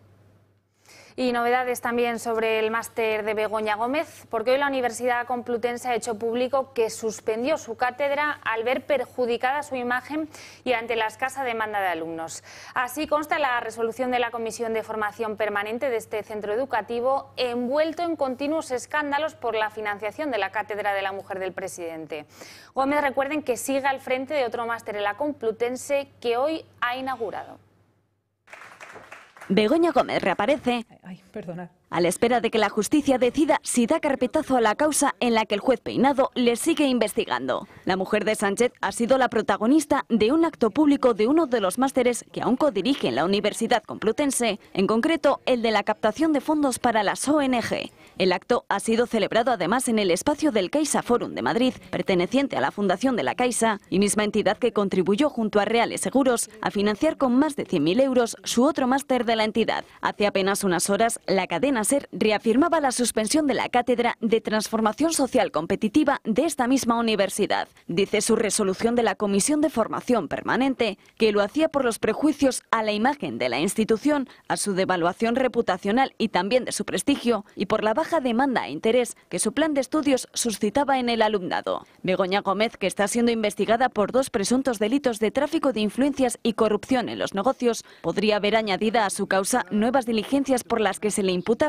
un tercer delito de apropiación indebida, en este caso por haberse adueñado del software empleado precisamente para su máster de TSC. Sánchez, que insiste en proteger a su entorno para que ninguna causa judicial le afecte, ha vuelto a echar mano de la abogacía del Estado para que, salvo que una autoridad lo permita, nadie pueda tener acceso a los documentos que el socio de su esposa, Carlos Barrabés, entregó para optar a un contrato de más de 10 millones de euros del organismo público de Red.es, y cuyo concurso, el de Barrabés, fue avalado por carta por su mujer. El Gobierno parece que está en una tarea colectiva en eso de arremeter contra el juez instructor del caso Begoña Gómez. Hoy Pilar Alegría, en la mesa donde daba cuenta del Consejo de Ministros, lo hacía incluso con las mismas palabras utilizadas ayer por Óscar López. Hablan de que el juez está pedaleando en la nada, tremenda cursilería. Y Fernando Grande Marlaska, que también estaba en esa mesa, era preguntado por si se pueden decir esas cosas de los jueces. Afirma este hombre, que es juez de carrera, que las críticas al trabajo de los jueces son un ejercicio de salud democrática. Que llevamos 6 meses de instrucción pedaleando en la nada, donde además se ha solicitado un informe a la Guardia Civil, en este caso 2 informes sólidos y solventes, donde trasladan lo que venimos diciendo desde el primer momento, que no hay caso, donde la propia Fiscalía ha solicitado ya el archivo del caso y, por tanto, pues como le decía, estamos seguros que la justicia y la verdad pondrá las cosas en su sitio en este no caso. Creo que todo poder del Estado, y en este caso el Poder Judicial, y en este caso cualquier juez ejercitando el Poder Judicial, cualquier resolución, puede ser objeto de la crítica por parte de cualquier otro poder del Estado, manteniendo evidentemente la independencia de unos y otros, y yo creo que eso es salud democrática. Begoña Gómez sigue a lo suyo. Hoy, de la mano de 2 de los principales financiadores de su cátedra, actuaba como figura de un encuentro sobre el fundraising para una ONG amiga. Sin embargo, su entorno se desmorona. Hoy la Complutense cerraba una de sus 2 cátedras porque dicen que deteriora el prestigio de la universidad, y aún peor, porque no tiene alumnos. En esas, el Gobierno actúa mancomunadamente contra el instructor del caso Begoña, Juan Carlos Peinado. Solo tirando del argumentario que reciben determinados políticos y que guía las posiciones de los ministros del Gobierno se puede comprender cómo hoy Pilar Alegría coincidía con lo que decía ayer Óscar López a la hora de arremeter contra el instructor de la causa.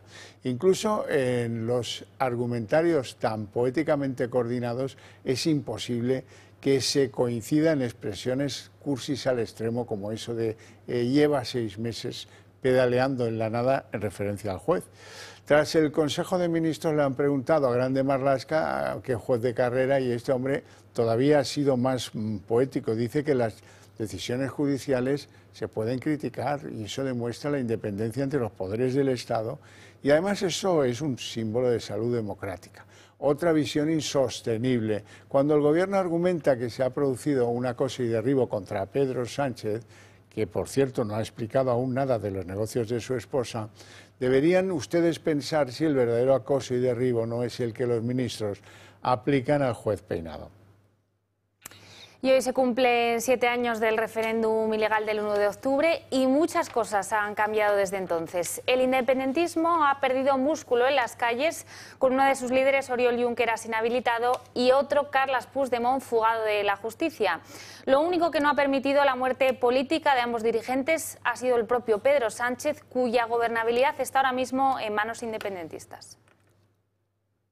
El independentismo celebra su 7º aniversario. Lo hace dividido y sin mayorías en el Parlamento catalán. Pero lo único que no ha cambiado en casi una década es que siguen teniendo atados de pies y manos a Sánchez para seguir en la Moncloa. Desde Waterloo, Carles Puigdemont vuelve a pedir unidad al independentismo. Però en tot cas, nosaltres no llancem la tovallola, no ho farem mai, i menys ara en què la manca d'unitat ha tingut unas consecuencias políticas nefastas para la nación. El líder de Junts sigue fugado de la justicia española. El pasado 8 de agosto se presentó en Barcelona y volvió a salir huyendo con la ayuda de varios Mossos de Escuadra. Junqueras, que sigue inhabilitado, ha felicitado a los suyos por la fecha, recordando el que fue el mayor acto de desobediencia contra las instituciones del Estado. Su formación Esquerra se encuentra cada vez más debilitada a la espera de un nuevo congreso en que el que fuera vicepresidente de la Generalidad y Marta Rovira, que regresó a España tras el archivo de la causa Tsunami, se disputen el liderato. Sánchez sigue dependiendo de los apoyos a ambos lados del separatismo para sostener su legislatura, con unos ha sellado asuntos tan cruciales para la Moncloa como la investidura de Illa, a cambio, eso sí, de una financiación singular para Cataluña,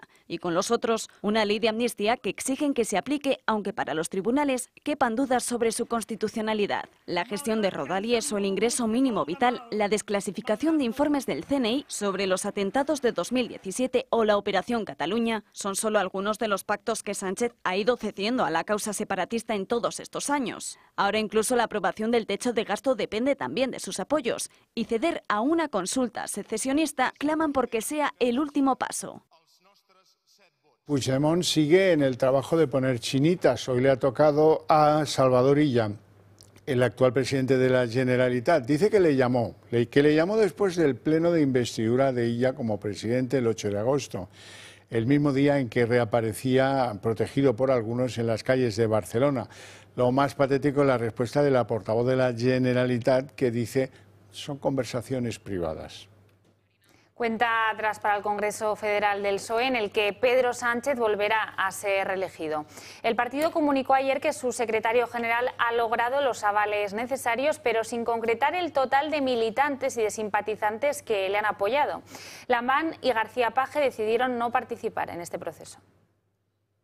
Sánchez volvió este lunes a pasar lista entre los suyos y, como era de esperar, logró los avales necesarios para ser reelegido secretario general del PSOE en el próximo Congreso Federal, que se celebrará en Sevilla. Lo de este lunes fue un mero trámite, ya que Sánchez no tenía rival y su reelección estaba garantizada. Sin embargo, el partido oculta el número exacto de avales conseguidos. Los socialistas únicamente detallan que Sánchez ha obtenido más del 6% del censo, pero desconocemos el total de militantes y simpatizantes que han votado a favor. Quienes evitaron hacerlo fueron los varones Emiliano García Page y Javier Lambán, ambos muy críticos con el rumbo que ha tomado en los últimos meses la dirección del partido. Concluida la recogida de avales, comienza ahora la cuenta atrás para la celebración del Congreso Federal en Sevilla, que se celebrará los días 29 y 30 de noviembre y 1 de diciembre. Y todo ello en medio de las críticas de muchos líderes territoriales a la ley de amnistía o al cupo catalán. Son inevitables también los cambios que tiene que hacer Sánchez en la dirección y en los liderazgos territoriales del partido, que se producirán con la salida de la vicepresidenta tercera, Teresa Rivera. De momento, todos son especulaciones y Sánchez guarda silencio. Hablemos de la reforma de la jornada laboral que propone Yolanda Díaz, la ministra de Trabajo. Ella quiere reducir la jornada a 37 horas y media y está en dificultades con la patronal. Ahí aparece Alberto Núñez Feijóo, que destila una propuesta que pone en duda su capacidad de cálculo matemático. Dice, trabajemos 4 días, 9 horas, 36 horas entonces. Todavía mejor que lo que propone, o peor, según se mire. Si eres empresario, desde luego peor. Es más, Feijóo se propone como el hombre que va a hacer ver a Garamendi, el de la COE, la bondad de esta reducción de jornada. Se las tiene con Ayuso, se reajustan las posiciones del Partido Popular y hoy llega Patxi López y lo acaba de desbaratar todo.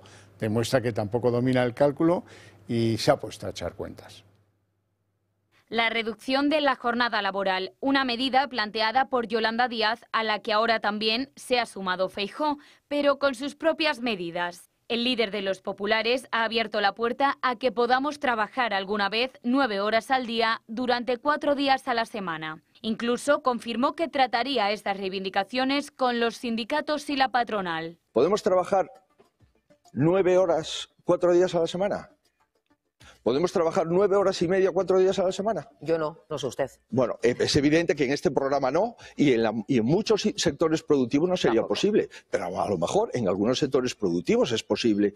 Con esta propuesta de Feijóo trabajaríamos 36 horas a la semana, incluso menos que lo que propone Yolanda Díaz, que quiere reducir la jornada a 37 horas y media con o sin acuerdo de la patronal.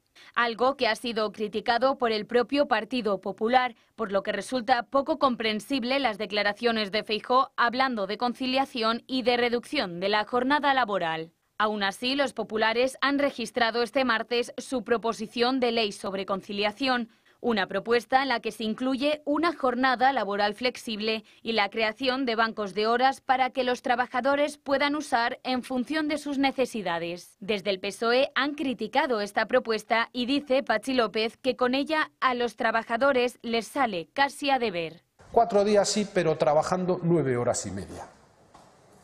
Es decir, que a los trabajadores con su propuesta casi les sale a deber. Nosotros nos preguntamos si en el Congreso saben hacer cuentas. En cualquier caso, los populares, contentos con su proposición de ley sobre conciliación, exigen al Gobierno que no la guarden en el congelador de Armengol. Al Partido Socialista que no trapichee parlamentariamente con los trámites para impedir que mayorías alternativas a la del PSOE aprueben leyes. Y el coche del comisionista de la trama Koldo, Víctor de Aldama, ha sido tiroteado con 2 disparos en las últimas horas. El ataque se produjo cuando el vehículo estaba estacionado y vacío y ha quedado en una mera amenaza en un momento especialmente sensible para esta trama. De Aldama es presuntamente quien ofreció a Transportes los contratos de mascarillas de los que habría cobrado comisiones que luego ocultó en varias sociedades pantalla en Elvas, Portugal. Y en la página internacional todo empalidece viendo lo que está pasando entre Irán e Israel. Hoy resulta que en Irán han decidido a dar respuesta a la invasión terrestre del Líbano enviando todo tipo de misiles de crucero, drones explosivos, etcétera, etcétera. Los israelíes disponen de una muy eficiente cúpula de hierro, no obstante, el ataque de estos misiles ha producido al menos una docena de víctimas en suelo israelí. Antes que eso, pues hubo un atentado en Tel Aviv, disparos, 2 aparentes miembros de Hezbollah que parece que han matado a 9 personas al lado de una parada de autobús. Bueno, y la tensión sigue también en Líbano, donde José Manuel Álvarez ha pedido a los ciudadanos españoles que viven allí que salgan lo antes posible del país. Él advierte que hay un plan de evacuación previsto para los próximos días, pero no concreta cuándo se pondrá en marcha. Hasta el momento no hay constancia de ninguna víctima española en Líbano.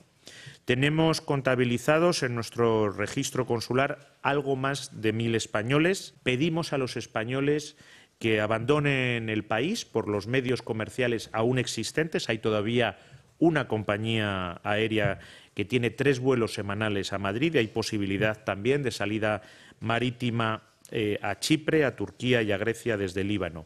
Y desaconsejamos, ya lo saben, las recomendaciones de viaje lo hacen, desaconsejamos viajar al Líbano bajo cualquier circunstancia. Y Claudia Sheinbaum ya es oficialmente la primera presidente mujer de México. Esta tarde ha sido su toma de posesión, que allí llaman toma de protesta, donde la nueva presidente ha vuelto a insistir en las críticas a la invasión española de México.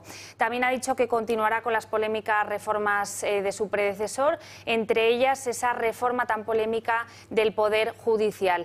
Entre los líderes españoles, los socios de Pedro Sánchez que han decidido acudir, se encontraba el diputado de Sumar, Gerardo Pisarello, la portavoz nacional del BNG, Ana Pontón, o la exalcaldesa de Barcelona, Ada Colau. Todos ellos han asistido pese al veto al jefe del Estado, al rey Felipe VI. Y hoy empezábamos con malas noticias y acabamos con otra que a mí también me parece mala, la retirada de un futbolista ejemplar. Así es, Andrés Iniesta lo ha comunicado esta mañana a través de un vídeo en sus redes sociales donde anuncia que se retirará con una fecha. Será el próximo 8 de octubre. Iniesta jugó 16 temporadas en el Barça, pero sin duda será recordado por el gol de la final del Mundial de Sudáfrica. Ya en ese momento muchos pensaban que podría retirarse, pero su legado ha llegado hasta hoy. Bueno, y hasta aquí el día en 30 minutos. Les deseamos una feliz noche a todos, especialmente a los que decidan compartirla con el Toro Televisión. Y no se pierdan a Sandro Mecón en Dos Continentes. Hasta mañana.